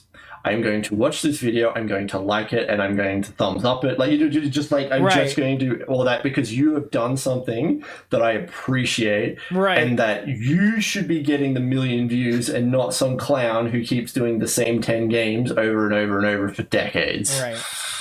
Like, Among Us. Yes. Yeah. That's all deep dive in itself. How do you deal with feedback that is constructive but you disagree with? I thought that was an interesting question. Give me 1 second. He said Doom on ATM. Doom on ATM is a thing. I just use it as a random example, not something I've necessarily watched recently. Yeah, but no, I know like, what you mean. I've definitely seen I've seen I've got Doom it on on an screen. ATM, I think, yeah.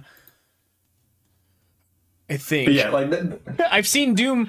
The one that I mean, complete tangent, and it's only for a second. The one that I found the most impressive was Doom on the TI-84 calculator, because it's essentially like it's doing the fake ray tracing 3D method, but it's doing it as a graph.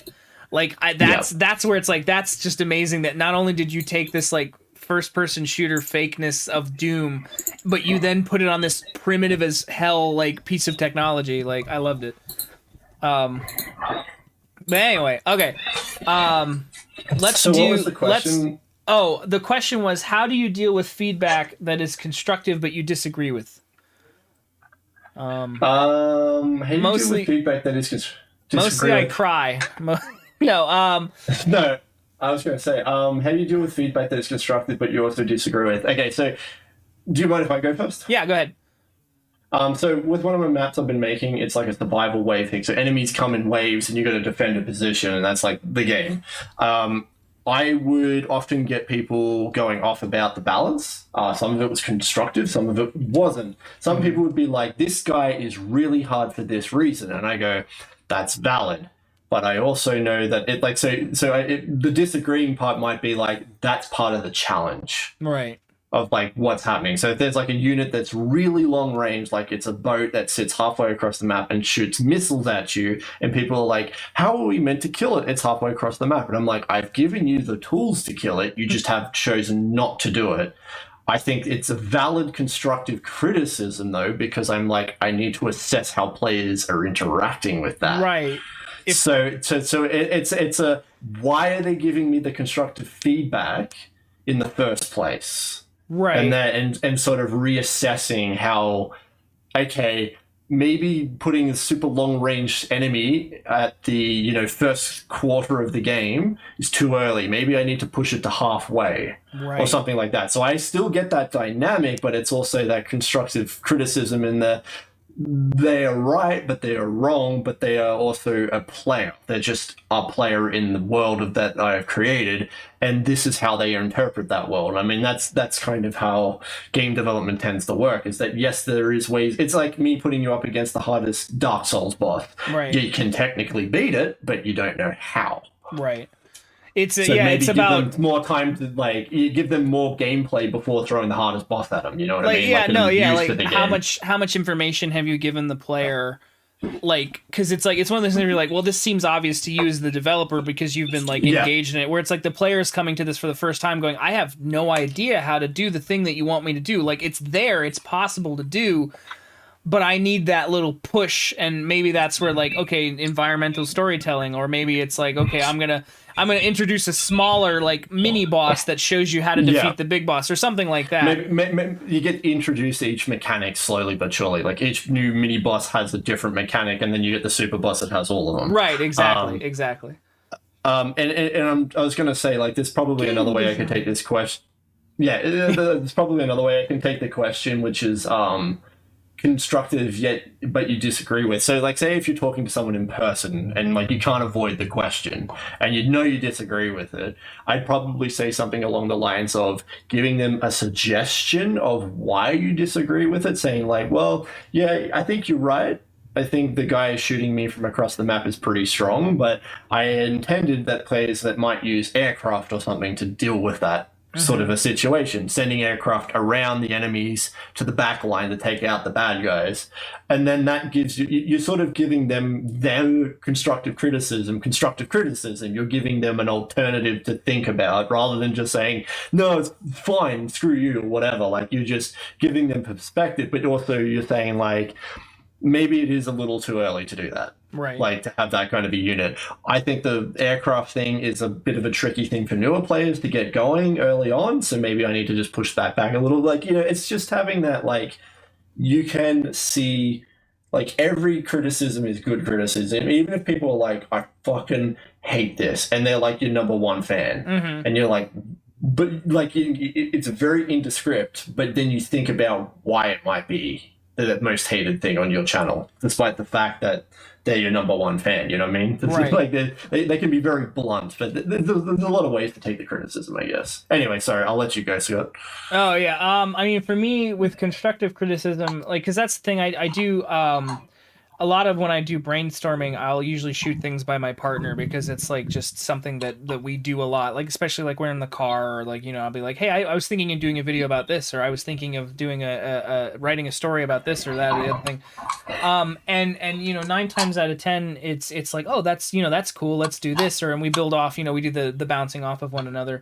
But there'll be times where you know, they'll tell me like, hey, you know, I don't get it, or like, that sounds, you know, like, no, I think you should do this, or I think that sounds stupid, maybe try it like this. And it's one of those things where it's like, you know, especially with like making you know, YouTube videos, it's like you have to, like you said, you have to be able to take that like audience reaction and go like, my idea, why is it happening?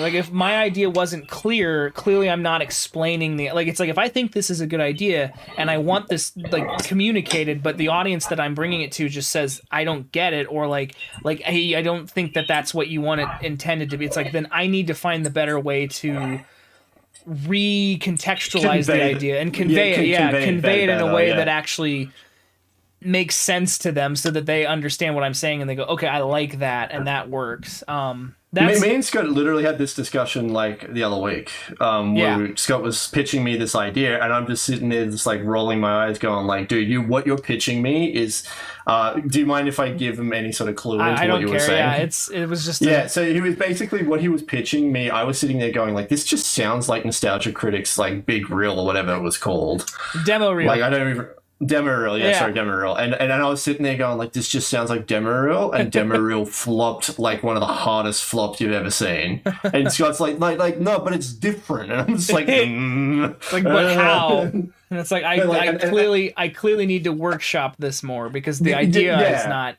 And I mean, maybe the idea is still bad. Maybe once I get it to a point where I go, hey, I can explain everything perfectly, and it's still bad, and that's one thing. But it's like, if my initial point isn't even getting across in the pitching mode, then it's like, clearly I need to rework some things. So yeah, and that was the thing. I was just disagreeing with his idea, and I was trying to give him criticism, and like, even some of those criticisms, I was like, dude, this sounds like this, and he's like, no, it doesn't. Like, but we were still talking through it, right? So I mean, it really, I guess it really depends. Like, it's like anything, it's contextual to like what you're discussing when it comes to the criticism or the criticism you disagree with. Like, if someone just came into like the, say, esports championship, like, and they gave a kid a microphone, and he's like, I don't like Zerg, there are too many of them, and it's just like, everyone in the audience will just roll their eyes, you know, like, contextually, you're like, this kid is just, he doesn't like one thing and he thinks his opinion matters, and at that point you're just like, well, that's your opinion, you know, like, that's how you respond to that. Right. But if it's like someone comes in and is just like, look, I really like the Zerg, but I feel like there's just a certain edge that they get with a certain unit, and that unit has this advantage which no other unit in the game has. Like, it's meant to be an asymmetrical balance, and et cetera, et cetera. And they're like, okay, yeah, like, I think that asymmetrical balance needs to be there, but I guess you're right in some regard that there is a bit of a disbalance because of that asymmetricality. So, anyway. What were you going to move on to now, Scott? Oh, I was going to ask you. Unless you had... No, I think that I mean, obviously, if Wraps it up. chat wants to continue asking questions, I love. I'm happy to answer questions as we go. It gives us more stuff to do. Exactly, and rather than just sit here and fart. But anyway, no. I was gonna say, do you want to do? Which segment are you? My segment or your segment? Which would you rather do first? I completely forgot what yours is. Mine is the what game have you played this week? Okay. I'm just thinking, can we do my segment and your segment at the same time? Let's just do them separately. We'll do mine. I think we should do them separately because I know how you and I are. We'll get, if we do your segment, we'll get invested in what we're doing. We'll forget to talk about anything else. Yeah. And I also got some rules for my segment. Okay. So your segment is like a game in and of itself. I like it. Yeah, it's gonna be a thing. All right. All right. So, your segment was about. Sorry, what was it again? Sorry, my memories. My segment is what game have you been playing this week? And it doesn't have to be a new game. It doesn't have to be, it's just like what did you play this week that has left an impact on you? Okay, so I've been playing a few games, but I feel like you should start off with yours because I always seem to start off with mine first. Okay. I'm pretty confident. All right. Well, so the game that I've been playing this week, like I said, it's not a new game. It's a newer game, but it's not new in the sense that I think it's been out for a couple of months now. But the game that I've been playing is, and let me pull up a picture. I'm popping this up on my screen as well because I'm gonna. Let me do. I left the tab open from earlier because I was just like, I'm gonna need to refer to this. I think Super Bunny Hop did a review of this game. Yes, yeah, I believe he did, and that was like I saw that when it came out. Let me switch to my desktop because I'm just pull up a picture. Okay, so do you want to just talk about what the game is? Because obviously you played and I haven't. Yeah, so basically, the game is Immortals Phoenix Rising, which, and I just realized that by switching to a still frame, it it means that the drop frame doesn't really matter anymore. Nope. But the game is Immortals Phoenix Rising, which essentially is, no, dancing around the bush. It is essentially a Breath of the Wild clone. In the sense that through and through, the design principles are you are this character who has been thrust into this world, but it's different in that it's actually based on Greek mythology, and it's very, very like intensely into Greek mythology. Like it is very much like if you were one of those kids in like high school or middle school who was like you were into Greek mythology and you like knew everything about the gods and like the pantheon and all that, and like you love those stories. Like they do everything they can to make sure that they reference those stories constantly. But so just to very quickly interject, from what I know from this stuff is that from what I've watched in reviews and stuff, it is like kid friendly, but it's like these jokes that would go over a kid's head but make adults laugh. Yeah. So I will say this from a writing perspective, like from actual like story and like character interaction, it's not the best. It's very juvenile. It's very very kid friendly in a way where it puts on the kid gloves when doing all sorts of stuff. And that can be kind of grating, to the point where I kind of like, I'll admit I stopped really paying attention to like the narration, because the framing device of the narrative is that Poseidon and Zeus are talking, and this is at that point in the Greek mythology where Zeus has like tied up Poseidon and has like the eagle eating his liver and all that stuff. I don't know. Basically, Zeus or Poseidon is telling you the story of Phoenix, the character that you play as a flashback. So the game itself is taking place in a flashback. Now, I haven't beaten the game yet, so I can't say if the story ever comes to it probably eventually moves to the present time. But in the moment that I'm playing, you're in a flashback, and it's telling the story of how Phoenix becomes the hero who can help defeat the Titan that is trying to like take over the world, and why Zeus should put his faith in this character Phoenix. So but the thing is, the narration is like so god awful dumb. Like it's very much like talking joke, and you're like, oh, and I say that like very specifically, but I mean like literally, it is almost like somebody says talking, joke. But yes, sorry, the chat says Breath of the Wild, but for people who have PS5. Yeah, essentially that's exactly what it is. It's Breath of the Wild on the PS5.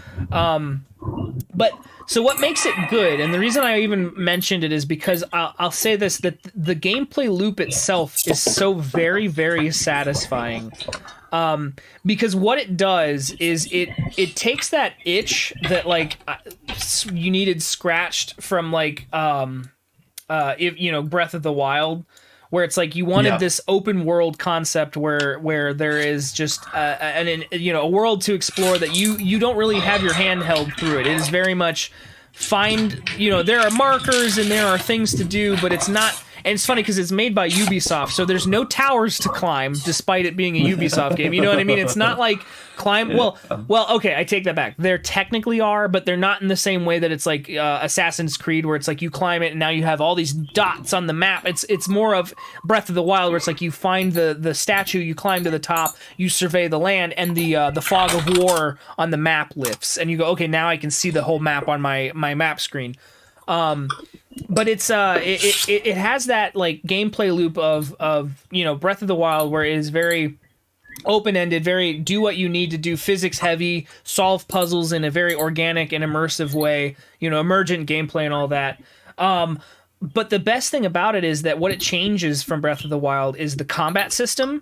And also there's no weapon degradation, so it's not like you're breaking your sword constantly. You have to go fight. That was one of the worst things. Yeah, exactly. So it's like you get a sword and you're like, cool, I have a sword, and it's like, oh, but there's more swords to find, and you can carry a bunch of swords. You have an axe, you have wings that you can use as like gliding, but they're also part of combat because it can give you upgrades, and you have an upgrade tree and all that stuff.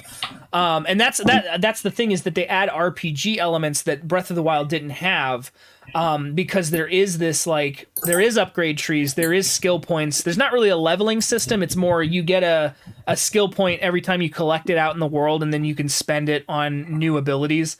But it allows for this like sort of semi hack and slash, real-time action RPG, where it's like Diablo, where it's like you hit an enemy, and like as long as you actually hit the enemy, the frame like happens, you hit them and the hitbox collide, but then you see the number fly up and you go, oh, okay, that's based on my like sort of the random dice rolls of the game. Like there's a bit of an RPG to it, so you get to see like the action. But I will say that the combat system is very, very intuitive, in that it is very flowy.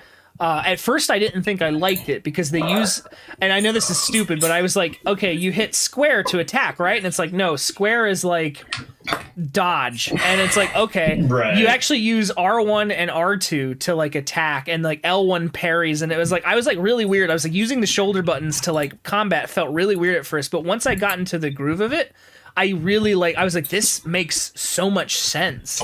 Like from a gameplay perspective, like it became very organic in my hand. I was like, I get this. I'm getting what you're trying to do with this game. And so it's just it's very satisfying. And like, there's no another thing, like the arrows, for example, the arrows are based on a cooldown, which is something I've never seen before and I really like, and I'm sure other games have probably done it, but like, so instead of having a finite amount of arrows that you have to like collect, and you just have these recharging arrows, so you have like 6, right? And so every time you fire one, 6, 4, 3, until you have 0, and then every arrow has its own cooldown period where it just eventually recharges all of your arrows, and you can keep firing them, and then you can upgrade your quill to have, or however many arrows you can hold, and eventually you can have like 20 arrows or whatever, and it's one of those things where it takes combat elements from all these different games it borrows from, but then it streamlines them into a way that it's like genuinely fun to play, and not in a way where I'm like, oh, it streamlines it like bad. Like it streamlines it very good. It makes it very easy to pick up and go. So I guess my recommendation from this game, and the reason I wanted to talk about it, is because it's one of those things where it's like I haven't really heard anybody talk about it other than, oh, it's Assassin's Creed Breath of the Wild clone. And it's like it has nothing to do with Assassin's Creed. I know it's Ubisoft, so like, you know, they're all hacks, and I'm not gonna disagree with that, but like whoever worked on this game like clearly had passion in what they were doing. Like, so they saw Breath of the Wild and they go, I love what you did here, but I could do this better. And then I think they really did. It solves all the problems I had with Breath of the Wild when it first came out. And Breath of the Wild is a great game. But like, the reason I'm talking about this is just because and yes, as far as I know, it is only on next gen stuff. So if you don't have a PS5 or an Xbox Series X, like, yeah, you're kind of screwed about playing it. I don't think it came out on PS4 and Xbox One. But once you do eventually get a next gen, or if they ever get a PC port or something going on, I really, really suggest playing it, because it scratched all those open world itches that I was like into, and it solved so many problems that Breath of the Wild had. And it feels like nobody's really talking about this game. I'm not saying this is like game of the year content or anything like that, but like for a game that I didn't really expect a lot to come out of it, I definitely had a lot of fun playing this, and I'm gonna, you know, keep playing it till I beat it. And then I can't wait to see what the end game stuff is like, because once it's post game, like I'm sure there's more to unlock. And the only downside is that as far as I can tell, well, obviously there's DLC and that's one thing, but from what I can tell, there is of course cosmetic purchasing, which is not mandatory, but it just feels so icky in any game that you play, where it's like you open up the shop and they're like, hey, you can buy this like skin and you can look like Finn from Adventure Time. It changes nothing about your stats, but like you can spend real money on it. And I'm like, I don't really care about that at all. So just ignore. I mean, I was gonna say, you can like, and some people like that stuff. You don't have to, like if it's optional, like, you know, I always just brush it off and go, whatever, move on. Yeah. Oh no. Yeah. It is all of the cosmetic upgrades are completely optional. They're not required to do it. It's not a pay to play like kind of game. It is a game through and through. It has those elements because it's Ubisoft, and it's like you're constantly reminded that you can do the things, and it's like I understand. I got coins. I can spend them on the cosmetics. I don't care. Like, I don't need that. But otherwise, if you can ignore all that, and you can ignore all that if you want, I think it is a fantastic game for not in being an original concept, but one of those games that innovates on an existing concept to make it something completely new and interesting. And I would like to see more games following the footsteps of this and go, hey, remember Breath of the Wild? And like, that was really good. Like, we can make it better. I think there's just it's weird. There's definitely there's slowly but surely there's a shift in the mentality of a lot of people with games, because there was like, I was talking to a guy who's developing what is essentially people are calling a Factorio clone, and he's like, yeah, but the Factorio type games are fantastic, like the factory optimization type games. Mm-hmm. And he was talking about like he's making his version of the game, like he's making his own game, and it has its own features and stuff, and the way he's handling stuff is unique to Factorio. Has definitely got a bunch of elements that are similar to Factorio, but people are like, oh, it's a Factorio clone. And he's like, but is that a bad thing? Right. Like, are you seriously like trying to kill this genre off because Factorio did it first? Do you know what I mean? Like, what advantage are you getting by saying this is this game and only that game could be that game? Does that make sense? No, I agree. It's one of those things where it's like, oh gosh, what was I gonna say? I lost the thought for a second. No, it's one of those things where it's like, I hate the term clone because like, as far back as I can remember, like clones were, you know, you use the phrase like a Doom clone or a GTA clone, and it's what you really meant to say was an FPS, you know, like a boomer shooter, as they say, you know, or with GTA clone, like an open world crime sandbox. Like, these are genres. These are not like, you can iterate and still be like, hey, that worked. Don't lose that. But you know what didn't work? This. Enhance it, change it, make it better. Yeah, I mean, that's across the board. That's just going to be a thing that always exists, right? Like, as much as I would love to just say like, oh, we will never, like everyone would make the perfect version of everything. It will never happen. And the amount of times that I've like started playing a game and gone, this has every element I love, and then it has the microtransaction system on top of it, and it just kills it. Yeah. A quick example of that might be like say Battlefront 2, the new one, not the old one. Yeah. I hate that I have to explain that. But yeah, like it was like, oh, this is really well, and people are saying it's really playable now. They finally got the balance pretty good, and I'm just like, yeah, but there's still the pay to win kind of aspect to it, and there's still the RNG. Do you randomly get the item that makes you 10% more powerful than everyone else? Right. Like it is still got those underlying elements, but the gameplay itself is really good. The visuals are really good. It's got those just a handful of underlying issues that just ruin the whole experience for me. So yeah, like if someone was like, "Oh, I'm gonna make Battlefront 3, but not have that thing that ruined the game," I'm like, hell yeah, that's what I want.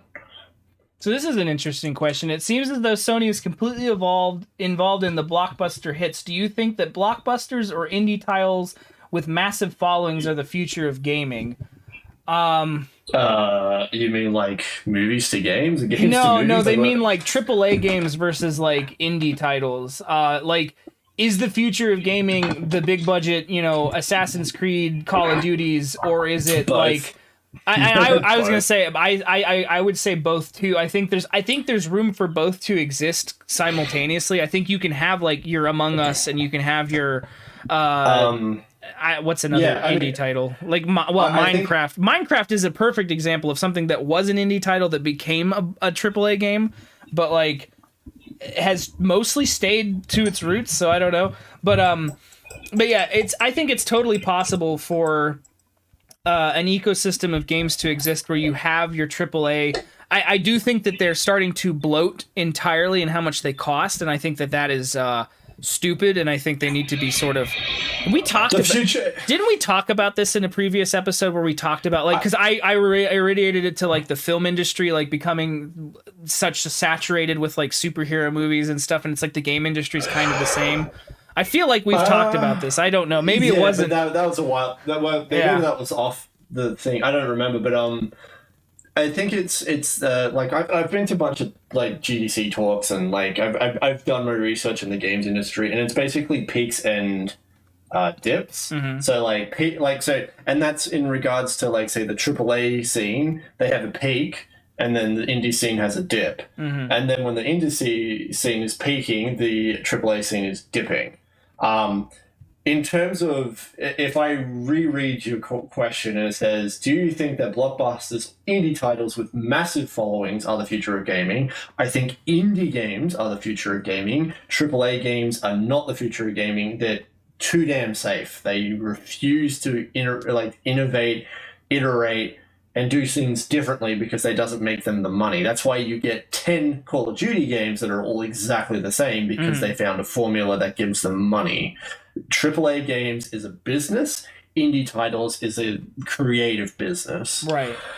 From that perspective, indie games will always, for me, and foremost, come first in terms of don't get me wrong, there's always exceptions to the rules, like Grand Theft Auto, for example. There was times in the past where certain big game franchises really pushed a genre that had never really existed before, but they are all safe. You think of Assassin's Creed, that was a new game back in the day. Now it's the umpteenth game is out. Not saying they're bad games, it's just they're only fixing those nuances within that gameplay. They're like, well, everyone loved doing the sailing and the raiding stuff, so we'll have that again, but we won't have the really annoying nuanced fleet organization mechanic or whatever it was. So they try little bits and then they have other things. So the majority of the game is still relatively the same. They just enhance these little features. Finding the balance between and then the thing that a AAA game can do that an indie title can't is that continued support, in the sense that they have the money to keep it going, whereas an indie title might be like, I mean eventually, if enough downloads happen, they're keeping it up. Actually, I take it back. Let me reverse what I said. I mean more so the indie titles have the ability to really keep that reliance on their own game going because that's like the passion project, whereas the AAA titles, they're the ones who have to innovate. I don't know why I said it opposite. I mean to say the AAA titles have the money to say, okay, we're going to invest in this big thing because we think it might make us money. And if it is big, then it lays the groundwork for the ideas that the indies and some of the other AAAs can maybe do, like what I said with, Phoenix Rising, take the good ideas and then innovate farther past it. Whereas the indie titles have the passion and the love to continue updating. I mean, the fact that, like, back to Blockland, like, the game that we both, like, basically became who we are from. And now that game is granted kind of dying, but there is still a community there. There are still Discord servers that I belong to where people are making content.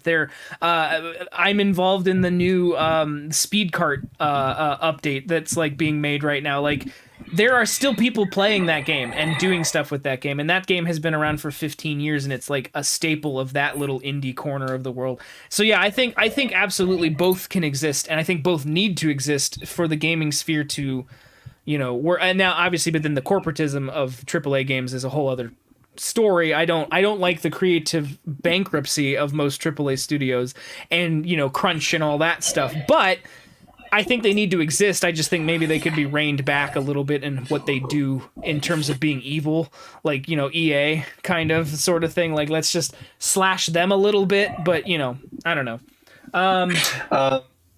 Binding of Isaac have huge followers, whereas games like Biohazard has very little continued support, or Resident Evil Biohazard. I think that's a problem with Burnout, horror game. So Binding of Isaac is not really a horror. Like, it has horror themes, but it's not a horror game. Whereas like Biohazard / Resident Evil is it's a tank control. It's a lot of tension. It's a lot of you know what I mean? Like, right. I mean, and if you're referring to the very first Resident Evil, like, it has very little continued support. You'll always have people who have nostalgia for that sort of a thing, right? Like, I know a bunch of Twitch streamers who go back to those games back in the day every so often, but they're looking forward to new things. Like, the old things are classic and they've got all those little features that they love to play over and over again. But once that generation of people who played those Resident Evil games, that's just going to die with them, because no one else is going to go I don't want to play some janky ass tank control things. Like, we're going to have a period in 10-20 years where kids are playing I'm playing this crazy old game from the 2000s, that's 40 years ago for us, 20 years from now. And it's what do you think in say 20 years time, when the next James Rolfe comes onto the scene and he's like, what were they thinking when he's playing Ratchet and Clank on the PS2, and we're all sitting here in our 50s, just kind of curmudgeonly going, it was good back then. Maybe not Ratchet and Clank, but you know what I mean. I think there's a certain, it's sort of like us going back and watching, 1950s movies, right? I've talked with my partner about this. You watch an old movie and you're like, that was pretty good for its time. That's what you say. You're like, that was pretty good for its time. Or, oh, geez, that didn't age very well. You know what I mean? You kind of get that perspective. I mean, kids will always be like, oh, Star Wars, this old man's film kind of thing, because of, Marvel and stuff. And you'll always get that knee-jerk reaction from kids being like, well, if it's not new and cool, why can't we, if it's not new and cool, why would anyone want to play some horrible old PlayStation 1 game, Right. You could be playing Fortnite 3 on PS7. Fortnite 3! What? So, you know what I mean? I know what you mean. That's how we were when we were kids, that's how the world goes. God. And you just smile and you nod, and then they get older, and then they're like, I actually really enjoyed the PlayStation 2 classic games. And you're like, yeah, it's awesome. Yeah, it's once you finally get old enough to appreciate. Do you have a game that you played this week that you want to talk about? Oh, yeah. So I've been, two games, Evil Genius 2, very briefly go over it. I've only dropped 8 hours or something into it in the past couple of weeks since it got released. So the first game came out in, hold on, I've got to look this up. So the first game came out in 2004, I think. Mm-hmm. So Evil Genius 1 came out in September 28th, 2004. The sequel was released about the past month ago, in 2021. So it's a 17-year-old sequel. I remember Evil. Yeah, I remember Evil Genius 1 briefly, because is it a strategy game or is it a It's like, can you chuck up my screen so I can show some Oh bits yeah, off? yeah.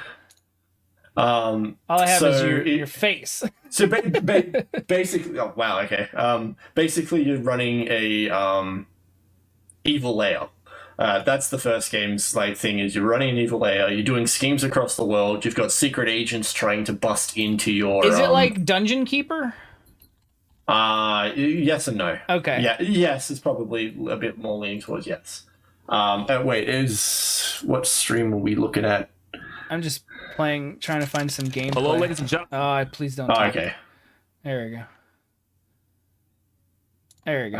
I'm waiting for it to catch up on my screen because it's obviously a bit slow. Yeah. So there's a person just playing the game, obviously. Yeah. Let me just scrub here for some gameplay.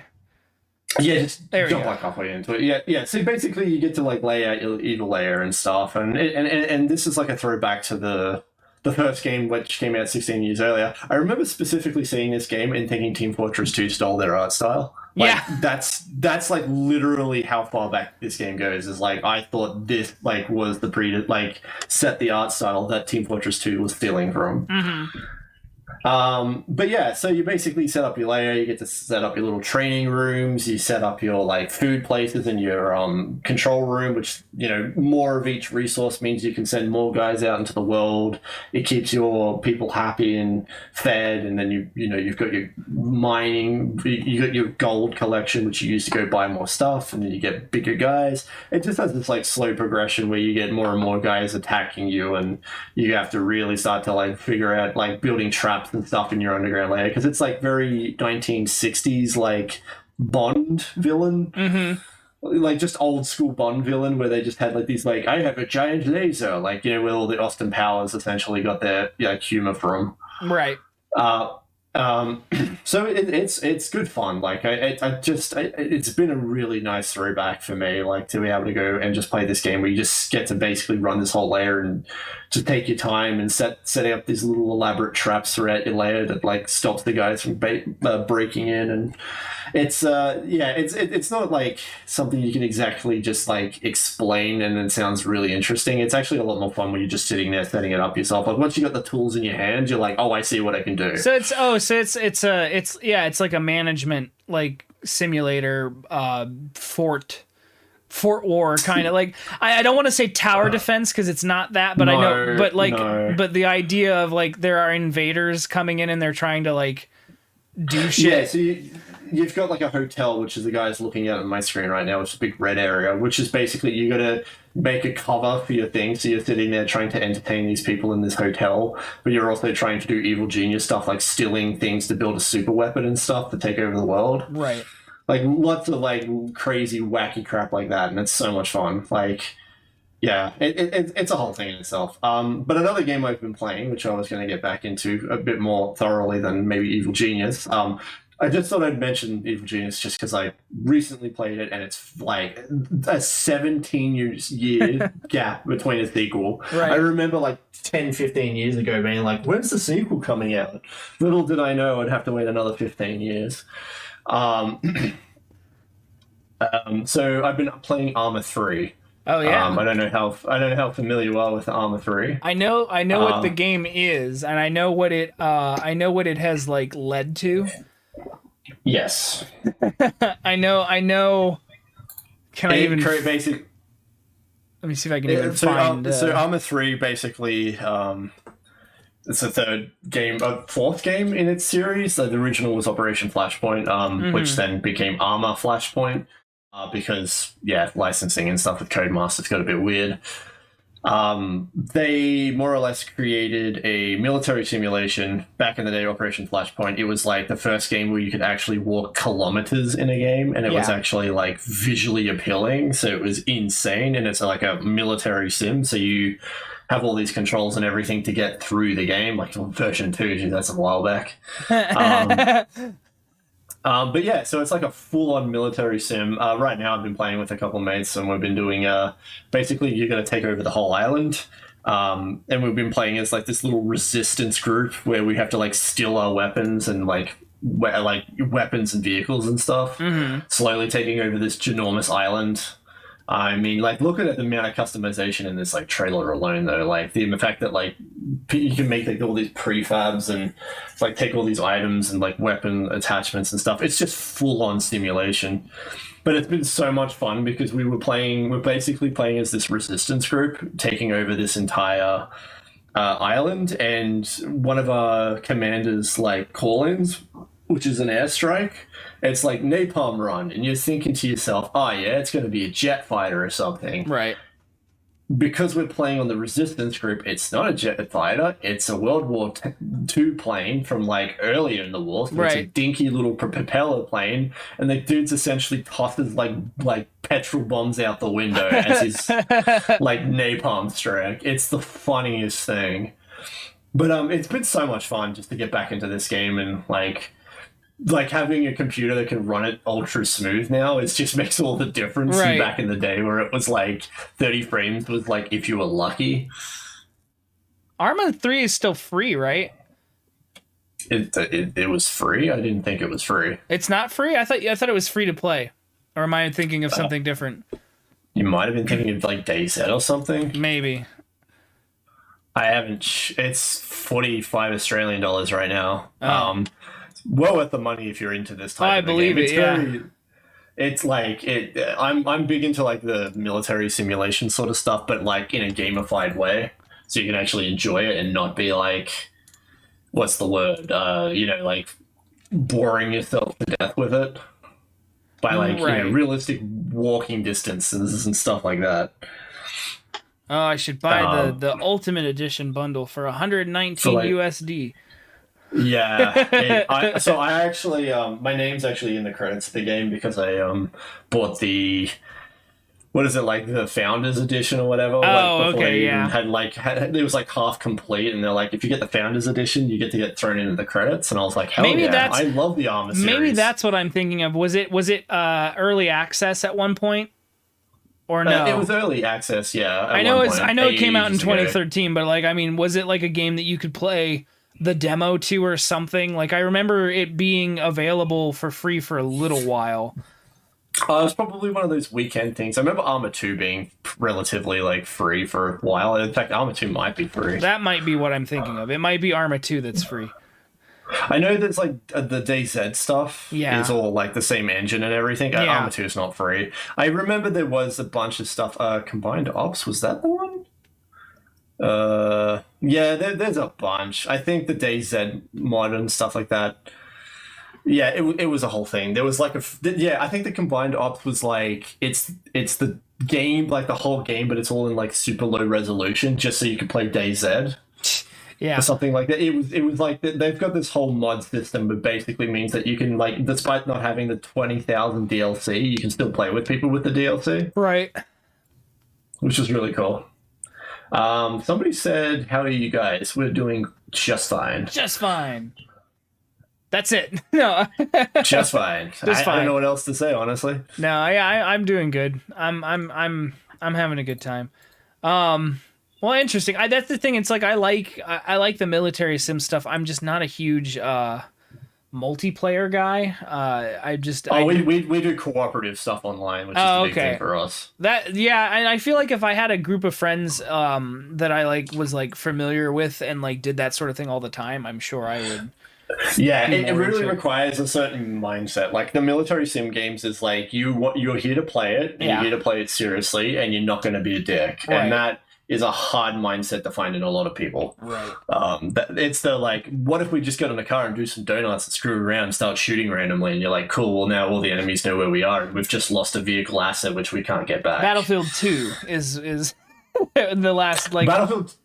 Yeah, I was going to say, like, that's a Like pre-armor stuff. Yeah, really that's like for the me. last. That's the last like multiplayer war shooter that I played with friends, and we mostly played it to be goofy. Like we were just goofing around with the physics. That game definitely had so many goofy things, especially when you're on servers with no friendly fire and you just got satchel charges. You just Yeah. went berserk. You could kill anybody. You would walk into a group of enemies, chuck a satchel on the ground, blow yourself, and you just use a parachute as you come down because the explosion knocks you in the air. It was one of the funniest things. I remember specifically, it's like I told people never play on friendly fire off servers because you just get grooved by people running around with rocket launchers. Because like they couldn't hurt themselves with it, so they just shot the ground and stuff. They needed to like turn it off so like you could hurt yourself but not your teammates, but they never got around to doing that properly. So which I guess since you brought up two, which game do you recommend more? Out of the two, Yeah. it really depends. The Arma 3 it's like it's been in development for like it's been released for a very, very long time, but it's got like 8 years of like quality assurance on it, and it still has a massive community. It requires a lot. It has a very steep learning curve with just the controls, because the controls are wacky and nothing like you would ever expect. Other than WSAD and the mouse aim, it's very wacky to play. Like you have to use the mouse scroll to like get in a vehicle and stuff. Like you have to like select it from a menu. So it's very old school in that regard. Evil Genius is definitely up there. It's very true to the original Evil Genius, and it does all the it just takes all the annoying features out of the first game and makes them good in the second game, which is like exactly what you want out of the sequel. Okay. Yeah. Highly recommend both of them. They're both really good. I was just say, I think different games. I might pick up Evil Genius 2. Just because It's I good. do remember enjoying Evil Genius 1 back in the day. So Yeah, back in the day being a very, very long time. yeah. But so yeah, now that I know that that's like a thing, I will probably put that on my to buy list. Yeah, my wish list of 110 games Yeah, I'll never buy. my Steam wish list that just keeps going. Okay, yeah. Well, good. I liked that segment. I think we should do that every week. Just because it's fun. I like talking. I'm going to run out of things to say pretty quickly. I play like 3 games in a row. I mean, that's fine. Like, honestly, if it's like, hey, these are the 3 games that I played and that's what fills your content time, like, that's fine with me. Like, I'll probably have 1 or 2. I don't know. It depends on what I play. Sometimes I play the same thing for weeks on end. If we had done this Me too. like a couple weeks ago, every week it would have been I was playing through Jedi Last Order, so it would have just been every week. It's like that's what I've been playing because I just wanted to beat that game. So Which one's that? Is that or the Fallen Order, Jedi Fallen Order, not Fallen. Last Order, Fallen Order, the one that came out on PS4 and Xbox One. Yes. It's yes, it's like I Dark saw Souls, it. Star Wars, but it's like Dark Okay. Souls light. It's not nearly as like criminally I was gonna hard say, as I Dark don't know Souls.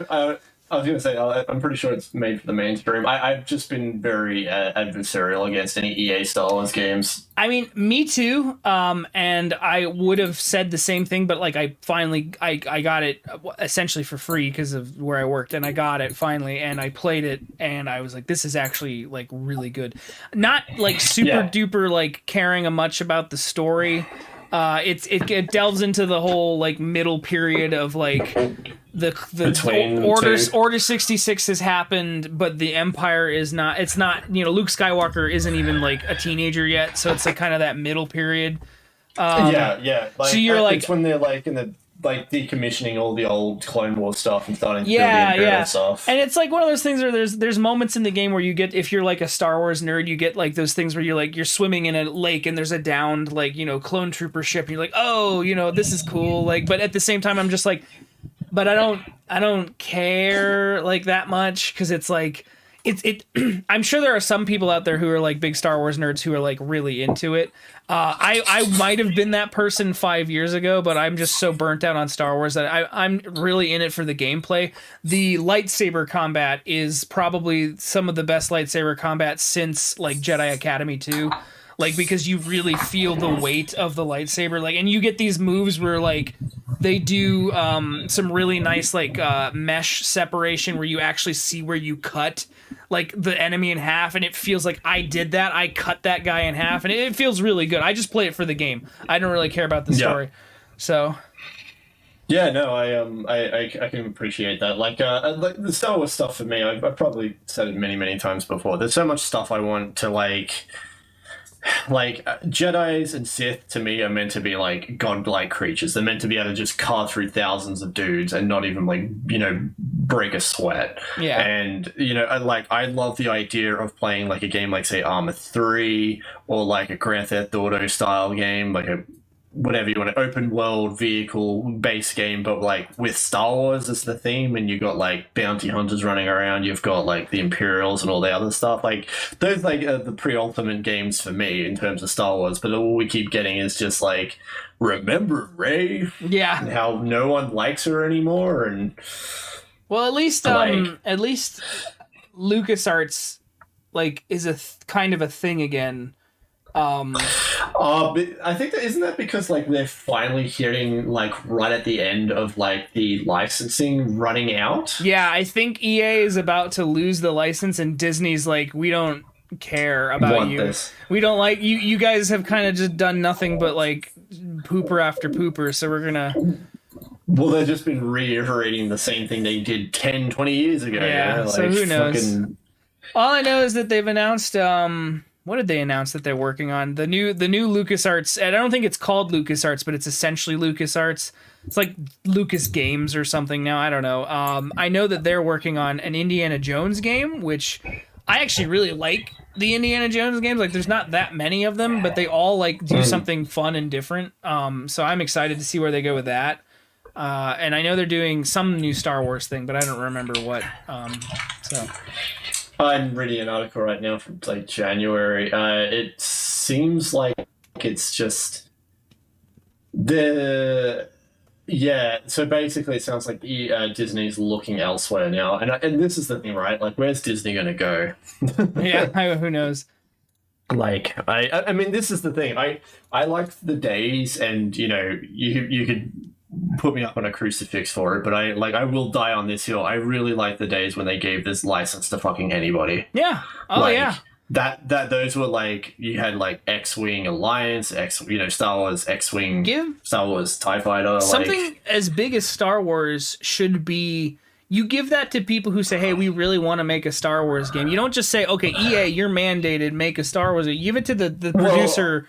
It's one of those things. You want people to go to you, not that you going to them and saying, make another Star Wars game just like this. Mm-hmm. Like, give them the freedom to create what they want, and then you can interweave. You take your Star Wars, Lucas, what are they called, Lucas Lodge people. Yeah. And then you interweave their story into your game, and you get the chronological, canonically sound storyline interweaved into the game, but you also don't.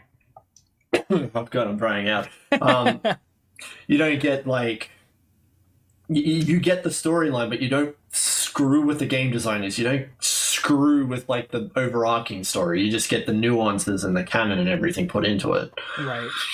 Yeah, like I don't know. They're just like Star Wars is like, I still love it, and I'm excited that the Bad Batch is coming. It's going to be like an announcement or release on the 4th of May, so a couple of days from now. Which is cool, and I'm loving the TV show. I'm loving the TV shows. It's probably the bottom line at this point. The movies suck. The TV shows are good. Go figure. I'll give Disney Plus this, like, both in the Star Wars and the Marvel, like, two big franchises that have like essentially ran their course as far as most people are concerned. Like, burnt out a while ago and are just kind of like, yeah, I'm done with this. I have enjoyed all of their content that they've been doing TV show wise. I mean, there's parts of The Mandalorian that I'm not super fond of, but for the most part, it's fun. It's good. The Clone Wars revival. What parts of those you're talking about? Oh, I don't know. There's parts of The Mandalorian that I feel are very Deus Ex Machina. Specifically, I mean, spoilers, specifically in season 2 when it's like, oh, Luke Skywalker. I don't know. It felt a little like, remember Luke Skywalker? I remember Luke Skywalker.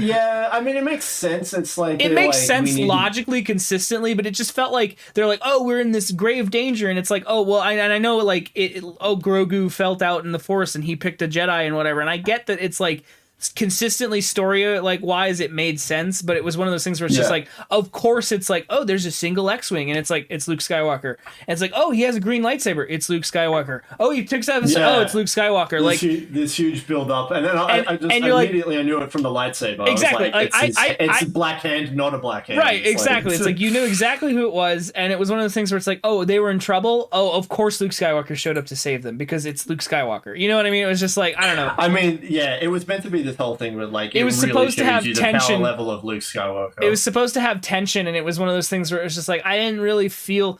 It would have honestly made more sense if it was like Ahsoka coming back or something, like, and it was like, oh, she came back Yeah, one that more would've been time or pretty something. cool. Like, I don't know. Whatever. The point is, I like the Mandalorian. And in the Marvel stuff, like I really liked the Falcon and the Winter Soldier. That was like actually a really good miniseries. And WandaVision was fine for what it was. But I like what Disney's been doing with their TV shows, I think. Oh, and then like I said, the Clone Wars revival was fantastic. I'm really excited for the Bad Batch. So yeah. I'm sort of on the fence. I'm like, it's cool, more Clone Wars, but at the same time, I'm like, it's all right, you know. Like, Yeah, no rush to watch it. it's weird because it's like they're doing that thing where like in the trailer even it's like, oh, to 66. So it's like, so is this like, are the clones being decommissioned? Like, did the Bad Batch not have the like thing? Like, what are they doing? I know. I think, like, again, spoilers. I know there's at least one or two of the Bad Batch end up with Rex in Rebels. Right. Yes. Yeah. So- Yeah. Is that? Oh, so wait. Are there Bad Batch clones in Rebels? Am I just now putting that together? Is that? Yeah, so I think because they're all a little screwy in the head, right? Yeah. Like, there's the guy with like the white eye, and he's like just constantly like spinning on the spot because I he's so loopy. didn't even put that together until you said that, but that makes so much sense that that's like Rex and like some of the Bad Batch, and they're just like, oh yeah, we took our inhibitor chips out, and now we're just like, we go fishing in the desert. Like, that's actually really cool. Yeah. I didn't even think about that. I like that a lot. Yeah, I mean, you gotta go somewhere, right? Well, yeah, that's true. So Yeah, I mean, like in the grand scheme of things, it's like these people who love Star Wars and understand Star Wars, like Jon Favreau, for example, like he's just and what's the other guy, Dave Filoni, like Yeah. those two guys created what Star Wars was meant to be. And then, like, you had George Lucas, who was just going off the rails, and then these guys were like, yeah, Lucas, back over here, please. Yeah. And then you had you know, like Dave Filoni and stuff being like, well, let's explore what the freaking Mandalorian is, you know, like let's get that fandom going, because like the Mandalorians exist because there were so many fans dressing up as Mandalorians Right. before Mandalorians even existed. Like that, literally, the race of Mandalorians was created because so many people were dressing up as Boba Fett or variations of Boba Fett. they're fan Like- Sona. But like that's the thing. Like they had they created, like the fans created a race of people in the Star Wars universe because it was so popular, and that's that's understanding your fan base, that's incorporating your fan base, and that's making something beautiful and awesome, and giving a character who was just the bounty hunter, who was not really meant to be much of a dude other than a gunslinger, Yeah. is now like, you know, one of the biggest fan bases in the entire fucking series now. Right. Like, it's insane. And I mean, I will say,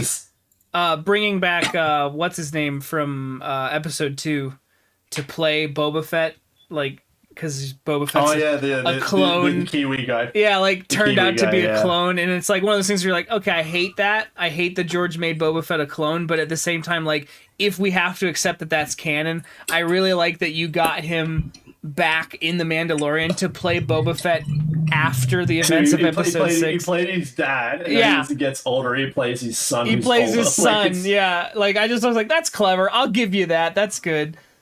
So, Yeah, no, that was beautiful. Like that's the, like, you had an amazing character play Jango Fett. You built this character up, the wording, the talking, the way, and it's just like they brought him back. See, these guys know what they're doing. right. They're actually appreciating the actors. They are appreciating the world building, and then you bring it back. I think that now that we're talking about Star Wars, I think that's a perfect segue into your segment. Oh yeah. So are you gonna swap us over to the? I'm gonna swap us desktops? over to the desktops. So All right. go ahead. Let's go. You can go ahead and close your. I wish I webcam, had. I guess. wish I had a banner. I wish I had a banner or something made for this, but I'm just I'm waiting for the stream to catch up on my YouTube. Tube poop. May you be, Boop, boop. because like it's so far like behind what we're actually saying. So come on. Okay, there we go. All right. So the segment we're doing is George Belongs. George belongs. So it's basically just a crappy little Photoshop game me and Scott are going to quickly play. And the rules are simple. We need to Photoshop George Lucas into a scene and make him belong in the scene. But the twist is we actually get to choose each other's backgrounds. Oh. So that was the rule I was telling you about earlier. The see. rule was that we pick each other's backgrounds. So Do we get to it pick could our own be- picture of George, or do you pick that too? I feel like we should make him this picture that I've cut out. I think you've got a version of this, right? Oh, the one where you've already waving. Okay. Yeah, I'm going to go with that. Otherwise, we're going to be here all day. Fair. In terms of the background picture, it has to be somewhere where, like, you have to make it look like you could belong there, right? Do you know what I mean? Like you just it's some, but like whoever photoshops him best in, like there's going to be two categories: how well we photoshopped him in, and how well or how funny it is that he's been photoshopped into something, right?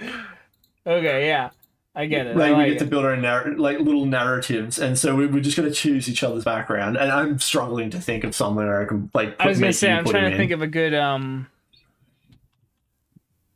Let me see. I think I have an idea. Far out. It's too much. It's too many people. Yeah, try to keep the character the characters on screen down to just a handful.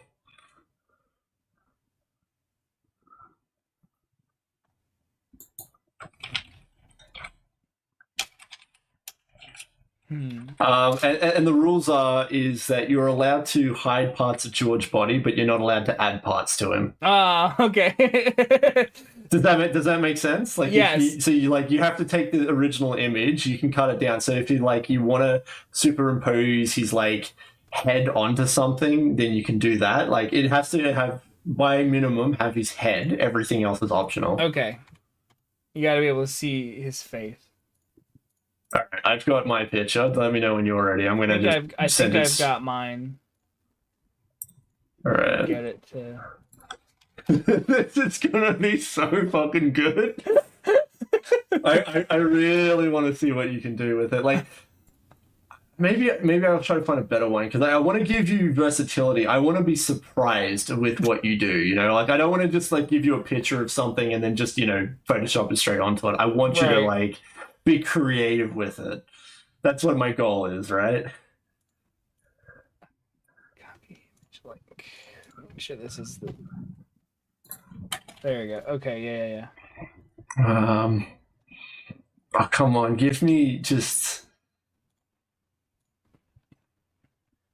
All right. So I went with something. All right, give me a sec.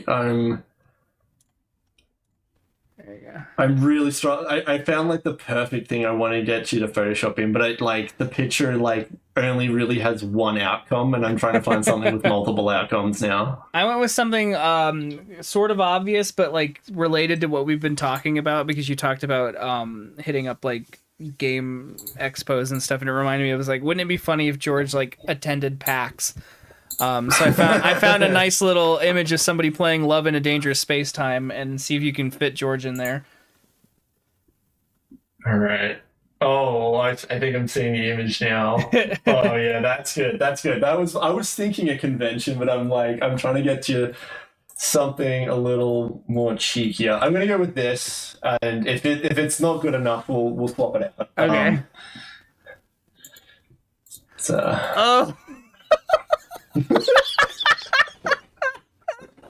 All right. Okay, I gotta open the original image so I can get nice high res. Okay. Oh god, that is such a low res image compared to George, which is probably a good thing, right? Oh boy. All right, let's open. Is my screen up? On No, the you've stream? got your webcam turned on still. Yes, you should be able to, if you pop it out. I should have both things streaming. Oh, I can. Oh, Yeah, no, I've got both things streaming. So like, This if whole you go back to time? Discord. Yeah, no, I thought you realized that. No, thought I told you. didn't. Oh my god! Where? Okay, how do I? Just pop it out, put it behind everything, and then just add it as a thing to the OBS. You know what I'm saying? All right, I'm gonna cheat and get a head start. Oh no, I made you me. Oh, here we go. I see. Okay, so I want this stream. Got it. Okay, I see how I can switch between the two. Okay, that works. Yeah. All right. Okay, so I've got. Okay, you've got my screen. That's all we Oh, need. this We don't is need very my face. small. I see. Was there a higher res picture of this or?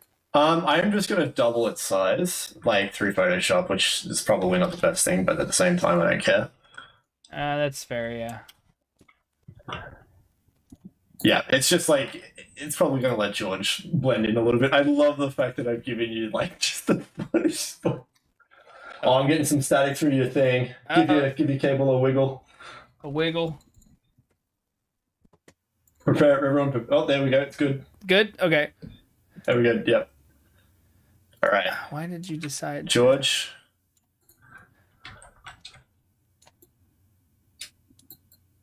There we go. Okay, now you're big.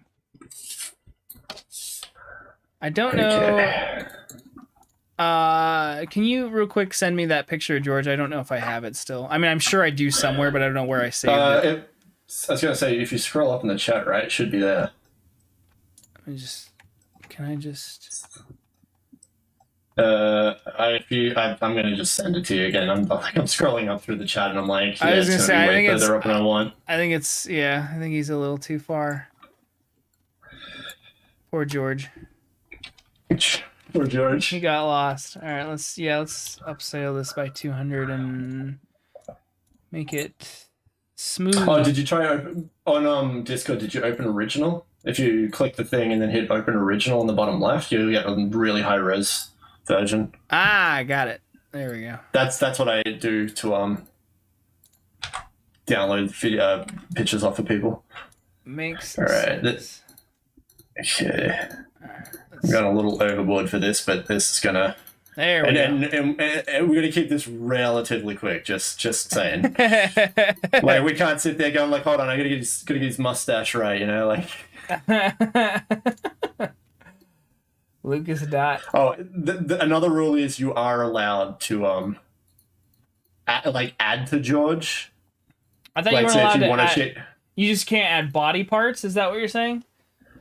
Yeah, so you can add to him, like change his facial hair, maybe remove his glasses or something, but like it needs okay. to be George. And when I say like change his arms and stuff, I mean like I mean for the most part, as long as his face is intact and it's recognizable as George Lucas, I think that's just the bottom line, right? Like we're putting George into things. We're not trying to put somebody else and then pretend it looks like George. You know what I mean? All right. Okay, I understand. Okay, let's see. How do Yeah, I? I'm making this very complicated, but at the same time, I just want to make sure we're not like just like take a picture of someone and just put George's like tiny little face on it and just call it a day. Yeah, exactly. Okay.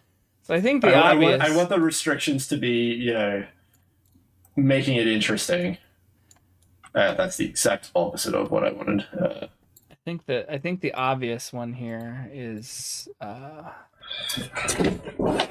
So we're gonna have to put the. Yeah. So do you see what I meant by like the obvious choice for George in that picture? Yeah. Like I was trying to find something where it was that crew, that fucking movie, but them in more like casual clothes, like inside like the government building there at one stage of the film. Well, that's okay. I mean, we can make this work. And I think it's safe to say if you want a different actual picture, I'll get you a different picture because I don't want you to sit there being like, I just can't make it work, man. What am I doing here? I do not want that to apply to the whole image. Okay, so We're just gonna do Here we go. I completely forget how to do a clipping mask. Just hit the Properly. the square with the circle in it. It'll make an automatic. But I mean, like, I'm trying to make a mask to like stop George from. I guess I could. What I could actually do is just copy the thing that I've done and just paste it over. That's probably the easiest way to do this without overthinking. All right, I gotta match the suit. Up there we go. Up that sat. And I'll the last rule is that we have to build a little story of why he's here. Okay. All right. Well, and also I'm just gonna say after this segment, we're about to hit the 2.5 hour mark. It's midnight here, so this is gonna be our final segment. So. Yeah. No, not a problem. This is great. I'm glad we're doing it. Is what I'm trying to say. Yeah, I look for honestly. I'm gonna look forward to this every week now. Where will I put George next? All right, I want his George going. and then at the end when we have a bunch, we can make a little like photo album of just like places George has been. Like make him look like "Wish You Were Here" cards or something. All right, so his shirt. I want it to be close to the blue that they have there. So we're gonna okay. So we're getting a little complex here, but it's okay. I'm getting really good at like making the colors match the background these days. Do you know what I mean? Like making things like from a like lighting perspective make a little more sense. Like, I don't know why I put so much time and effort to learning to do this for stupid crap like this, but it's so good. I mean, it's stupid crap like this that essentially, like, taught me how to use Photoshop in the first place. Like, I used to be, one of the classes I took in high school was, like, student journalism, which was basically, obviously, the school newspaper. So we used Photoshop pretty frequently to like, you know, to do graphical stuff for the paper. So that was half the reason, like sitting in that class and like, you know, getting to learn how to use Photoshop to make goofy images to like make my friends laugh is half the reason why I even know what Photoshop like is. Yeah. Okay, and then this guy, I want just... I'm gonna have to give him a drop shadow. He's not blending in enough. That's fair. I think filters are allowed. Like, just inherently. Yeah, oh yeah. No, like I said, it has to be George Lucas, and he has to have a story of why he's there, because George Lucas needs to belong. Like that's the name of the segment. George Lucas belongs. George belongs. Do you think George belongs? One day, do you think if we ever got to meet George Lucas, like, would you tell him that we did this segment? I mean, if he knew about it, I'd talk to him about it. But if I met him, I don't think I would bother. Like, I'd just be like, he would not understand it in the slightest. So what you're saying is he wouldn't belong. No. George belongs. I don't quite understand what you've done here. I don't know why. Why am I in space? Is this one of those silly little kid game things? Is this one of those kid game things? Like, I don't really quite get it. Okay, there we go. So I've made his suit orange, so that fits. So now I need some elements here from some of the other picture boys. God, if we went back like 10, 20 years from now, we would have taken like hours and hours to do this, like just purely from the technical standpoint. Oh yeah, because like I just did like a fill-in of like text on a wall, and it took me 10 seconds. Yeah. Like, well, yeah, it's one of those things where it's like, yeah, if I had known what I was doing, I do now, but even if you did know what you were doing, it would still take you forever. Right, it would have just been. Technologically, we didn't have like half the stuff we do now. Yeah. Whoa! What the? Finally got myself Adobe CC. So there's that. No more using Adobe CS6 like in the past episodes where. Oh, this is turning out real good already. I like it. I'm trying my best not to look at your screen. Oh, I yeah, wanna be I haven't looked surprised. at yours either. I don't wanna ruin it. I wanna be 100% like ready. Okay, Is anyone in the audience still watching this nonsense? no, I don't think so. I think it's just you and me now. It's okay. It's for the archive too. Yeah. Eventually, when I go back and edit it down to the highlights, this I think will be one of the highlights. Just like skipping through this and all this crazy crap keep popping up. I'm just like, oh hey, is George. All right, so we're gonna bring these into the George group, and we're gonna. So we gotta fit that around his neck. Okay, here's a question: am I allowed to take somebody else's terrible Photoshop and embed it into my picture? I'm not. It's not like I'm not like taking over the whole picture. I'm just putting it in my picture. Yeah, I don't see why not. That should be fine, right? Yeah, I mean, if you see it and you're like, okay, next time we're not doing that, then that's fair. But it's just like, I just Googled something on a whim and I'm like, oh, that's good. Like, that will work perfectly. Oh, that's good. Oh, that's good. Yeah, George like that. George, I really like that one. I think you did a really good job there. All right, I think that needs, yeah, there's like some harsh shadows on him with that one, so we're gonna have to create our own shadow layer here. Nope, gotta turn that hardness down.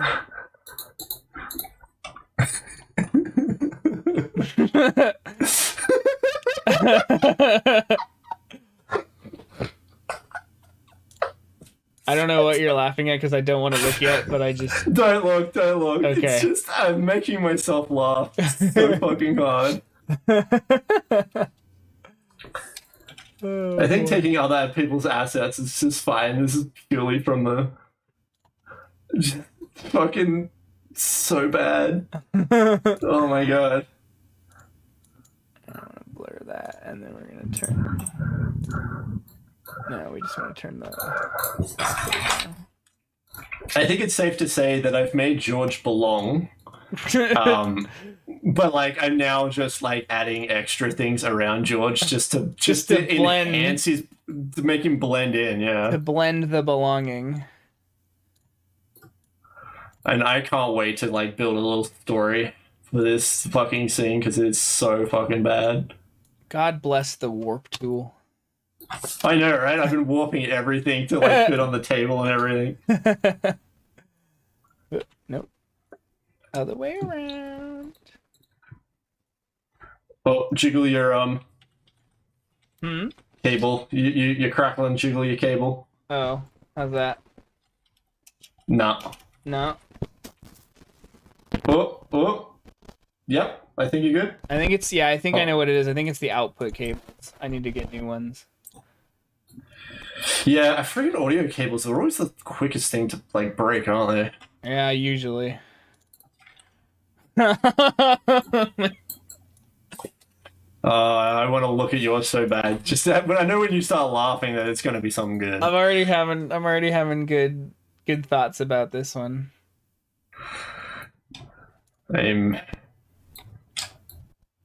I don't know if I'll win. I don't know if I'll win, but I'm definitely still proud of it. Like that's what matters.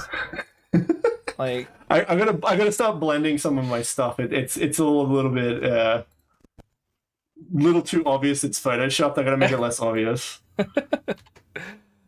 Okay, so nope, don't put that in that folder. Put that above the folder. There we go. Okay, so we wanna.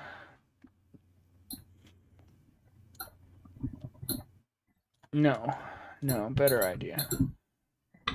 There we go.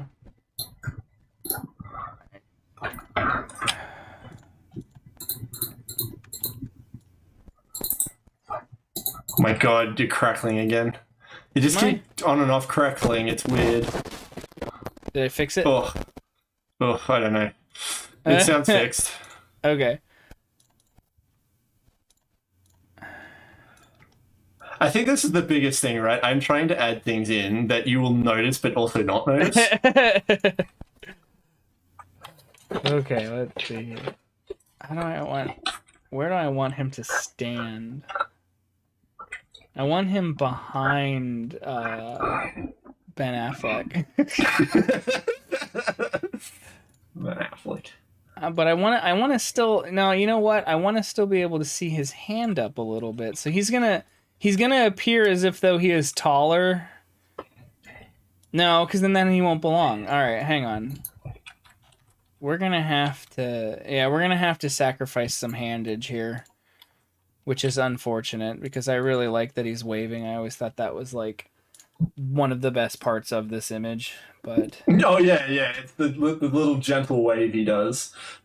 Well, how's it going? It's me, George Lucas. It's me, George. I'm George Lucas. It's me, George. It's just me and my friends. We're all hanging out. Just a couple of cool guys. I mean, remember when I went to the moon? Remember when we went to the moon? When I went? Yeah. I've been to the moon. You know, I made a movie about some space stuff. I made a movie about space. You ever see Red Tails? That wasn't really about space, but like, it had planes in it.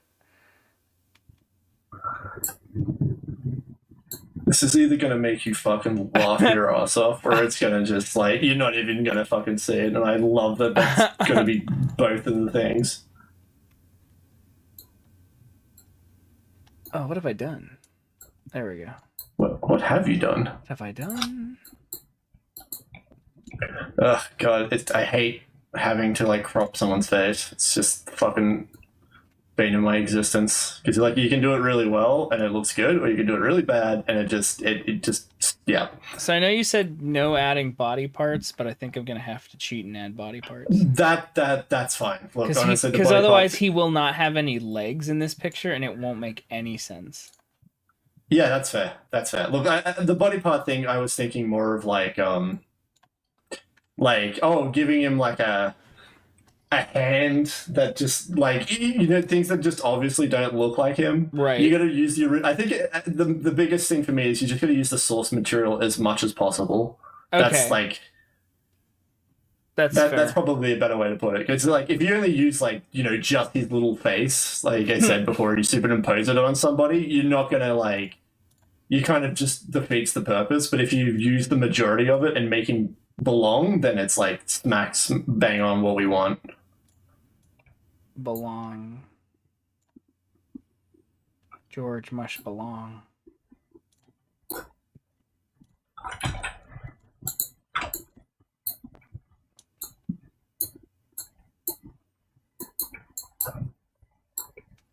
And I don't want to miss that. Yeah, I know exactly what you. I mean, this is George's greatest accomplishment. He's going to space to help asteroid. To stop the asteroid, stop the big old ass. Toroid. Toroid. What am I doing? Brush too big. I wonder if I'd be having a better time if I was using my tablet right now. Probably not. I've taught myself how to do pretty much everything with a mouse so well at this point, just from years of doing it, that it's like, do I really need to get that fucking detail? Especially for just, does George belong? Like, yeah, he belongs. It's fine. All right, now we got some leggies. We're gonna put those in there, and they're gonna be. This is George's legs. They're back there. He's walking. It's okay. Having a good time. Having a good time. All right, I need to adjust.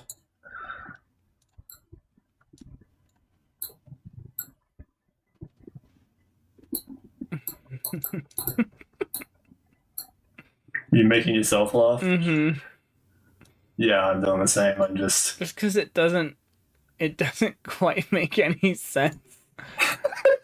But it doesn't really. That's the best part, though, right? It doesn't really have to, because like I'm getting. Yeah. I just what I'm doing is like I've put in these fake legs, and I like George's belt just being on it.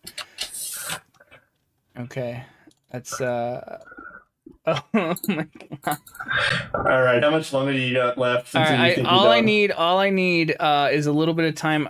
His face is the lighting's not right, so I just need to create some artificial lighting here, and then I'll have it. Yeah, I was doing the same thing earlier. I was just like just getting a little bit of lighting in there so it looks like so he belongs. So you he know? belongs, yeah. Let me get some shadows on his face here.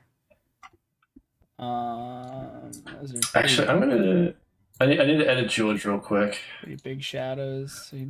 Oh, come on. There you are. There you are, George. I'm trying to clone stamp. Oh, that's why you did it. I see. It's like I'm not trying to use the clone stamp. You can't use the clone stamp here. It's like I know. You're done. The clone stamp has. What have you done? And then there's some highlighties here. We're gonna do like that. And then we gotta do. Really gotta do an adjustment layer on his skin tone because his skin doesn't match quite right.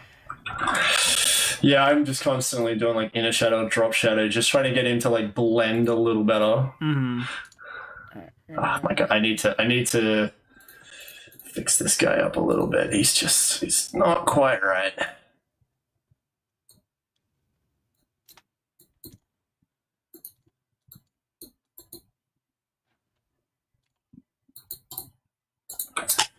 I wonder if anyone has just joined and is like, what the What are you fuck am I doing? looking at? We're down to one viewer now. How is that even possible? What? Oh, I have no idea. All right, I am 2 seconds from being done. I think. Yeah, I'm real close. Just trying to get that, like, just a little bit of detail to help blend things in just a tiny bit.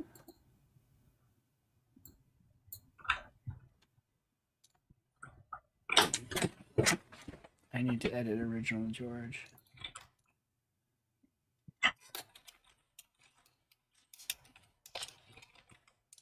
Probably curves. Need to turn up the res. All right, that's good enough for me. I'm happy with it. strategy. I'll send it to you on Discord when you're ready. Okay. Let me just. There. All right. Let me just make George belong real quick. That's probably as belonging as he's gonna get. Oh wait. All right. Wait, hang on. One more thing, and then I'm done. It's the feet. Okay. It's the feet now. I just need to adjust those guys. You're gonna let me know how long this segment took, because if we're gonna set ourselves like a 20-minute limit or something, like Yeah, I think probably. I think this has been like almost perfect. We've finished almost at the same time. So. Yeah. I don't Like think I think we both just know that level of quality that we're going for, which Yeah. is just enough that it belongs, but not enough that it's like seamless. Yeah, it's like I'm not trying to create the perfect image here. I'm just trying to create the image that works. I just glanced over and I just seeing you trying to make like shoes like blend in better. I'm just like, I can't wait to find out what you've got. Okay. Yeah. I can't wait to rewatch over this and watch you go through the whole There we process go. from start to finish. All right, I'm sending you mine. Can you send me yours so Yeah, I can let look me- at it in high res? Okay. George doesn't miss a thing. Do you want as a Photoshop file or just a PNG? PNG. Okay. We'll do fine. Okay.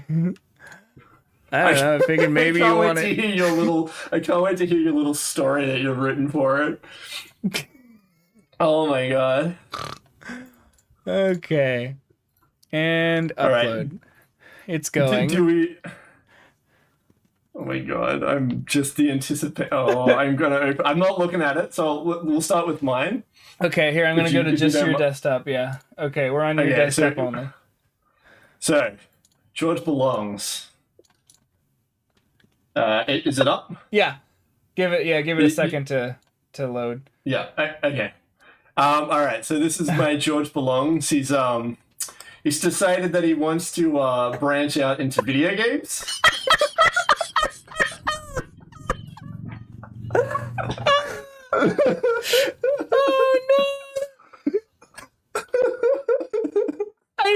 I'm sorry. The first thing I saw was Jar Jar's Big Adventure, and I just lost it.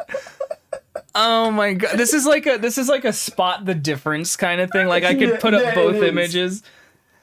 That's exactly what I want you to do. I want you to work out what's different and what's not.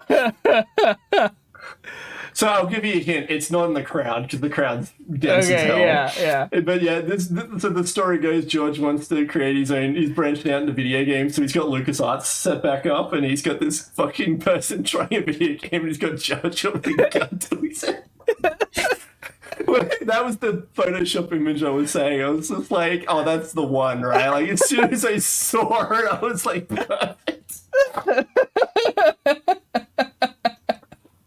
So George is trying to, like, he's showing his new game off at PAX. He's just like, this is my new game. It's Jar Jar's Big Adventure. This is my new game. Jar Jar's Big Adventure. This is the best segment idea you could have possibly suggested. I hope you know that. This is amazing. I wasn't sure what you were expecting me to do with this image. Like, do you think I was going to, like, put him in the crowd or something? I don't know. I thought maybe he'd be like, it'd be like a Where's Waldo thing, like just. Oh, okay. But no. Yeah, no. He's here trying to sell his game. Oh no. It's just the hand wave. It's just perfect. Like it could be used as like him talking to somebody or waving to somebody. It just works too freaking well. And then he's got a picture of Buff Jar Jar Binks down here, signed and ready. So unnecessary. Oh my god. And then I added the nostalgia critic sitting in the I crowd. didn't even see him. That's amazing. That's amazing. Jesus Christ. Just Big Adventure, yeah. He's available on all Windows systems, so. I just love this guy. He's like, I don't know if I like Jar Jar's Big Adventure.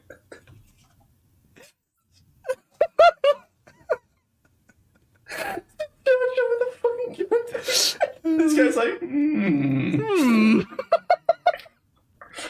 Oh my god, that hurt. Oh, that was good. All right. That was good. All right. Okay, all right. Okay. Okay. So moving. So before you jump into yours. Okay. So what was the two criteria? Do you think George belongs in this image? I think George belongs. Absolutely. Oh, awesome. Okay. And then what was the other criteria? I completely forgot. How well did you blend him? Yeah. Do you think he blends in well here? I think, I mean, from a technical level, the perspective is just weird. So it's like I can tell he's like not there. But I rotate him a little bit. Yeah, like if you had like maybe perspectived him, I know that's not a verb, but if you'd like changed that a little bit, I think he would have been perfect. I definitely did like a cutout here, so he kind of just looks like a cardboard, but that's okay. Yeah. All right. I'm swap over. I'm ready for yours now. Moving on to mine. I'm gonna open it up on my screen at the same time. Okay. So my story, it's not as complex. It's more of so George hears about this team of astronauts going to go pilot up there and blow up that asteroid to save the Earth. And George is like, I'm in the mood to make a new space movie and I really need to do some research. So he tags along. But and I wish the photo could really show it, but I want you to know that let me see if I can hide enough layers here. I need to grab the original, I think. Yeah, let me see if I can. So he's Fuck me, that's so funny. Let me turn his Yo, well, yeah, no, he belongs. Like he definitely got he in there. belongs. Let me see. You gotta get a before and after for sure on that one. That's really Yeah, good. Like, I there's can't. a whole person missing and he's in there. I know. I can't. Okay, so I can't hide enough layers. Basically, so he's changed into an astronaut suit that is essentially because it's George Lucas. It's still just his jacket and plaid shirt, but but he's gotten himself an orange jacket so that he fits in. I gotta go on the space. I gotta get on the space. And then I had a specially tailor-made denim jacket. the reason that I put him where I put him is because I couldn't. The hand wouldn't show through because it was kind of a busy photo. So I like to believe that the hand is kind of on the lower back of Ben Affleck there. And he's given him a nice, like, you know, pat on the back, like, it's okay, we're gonna make it back from the asteroid. I believe in your flying I believe abilities, in Mr. your Affleck. I believe in your flying. I think we got ourselves a good mission here. It actually turns out that this isn't Armageddon the movie. This is just the actors going into space because George Lucas is too fucking rich. George is just like, I really want to remake Armageddon, but just for my own pleasure. I don't want to be there. I want to belong. I want to be there. I want to be the camera. I want to be the camera. I want to be the camera. Oh, God. I just love that he's wearing like space pants. Yeah. He's just doing the Well, yeah, he's got, you know, he took space pants, but he really just, the shirt, he can't not wear plaid. It's just like they specially made a plaid like a jacket and a plaid shirt for him so it would be space worthy. I paid for this in whole endeavor to get Ben Affleck and the getting back together so we could go into space. I want to be the camera for the new Armageddon film. I want to be the camera.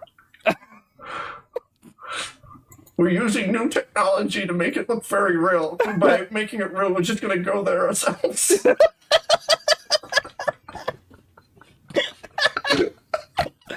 Oh, God. Oh, it's beautiful. For anyone joining, welcome to the final segment of our podcast. All right, give me 2 seconds. I'm going to open up the original. Hang on, I'm going to put both images in. Let me download yours and then mine. Yeah, I'm going to try to side-by-side them if I can. Yeah, let me open the original. Hello, my name's George Lucas. Yeah, that looks good. I think the only thing is that you needed to like blur him out a little bit. Yeah, just so I think with everyone else. So George belongs, but does he blend? I guess is the question. I think his story. What was the thing? It was the story and the. I gotta write this down. What are the criteria again? Does he belong? Which I guess is part of the story.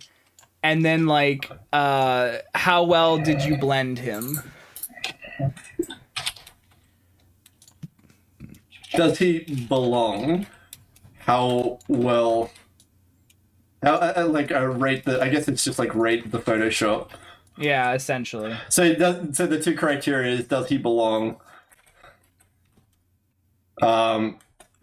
With story included. And then rate the Photoshop.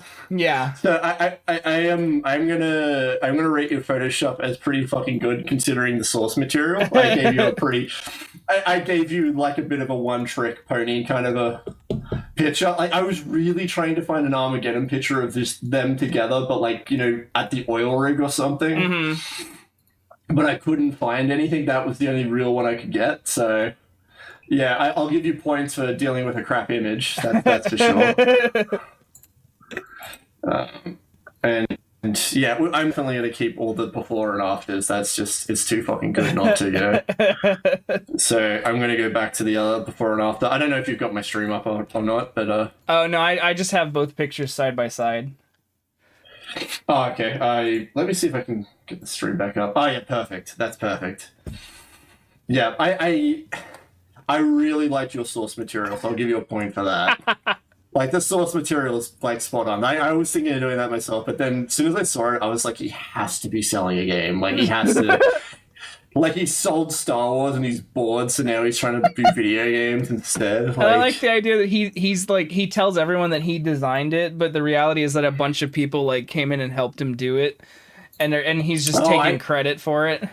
I mean, it's the same difference as him, like you know, like in the actual making of Star Wars, it's just like, I want him to be like a goofy character with like bouncy ears and longer ears. Jar Jar's the key to all this. If we get Jar Jar working, we got Jar Jar's big adventure.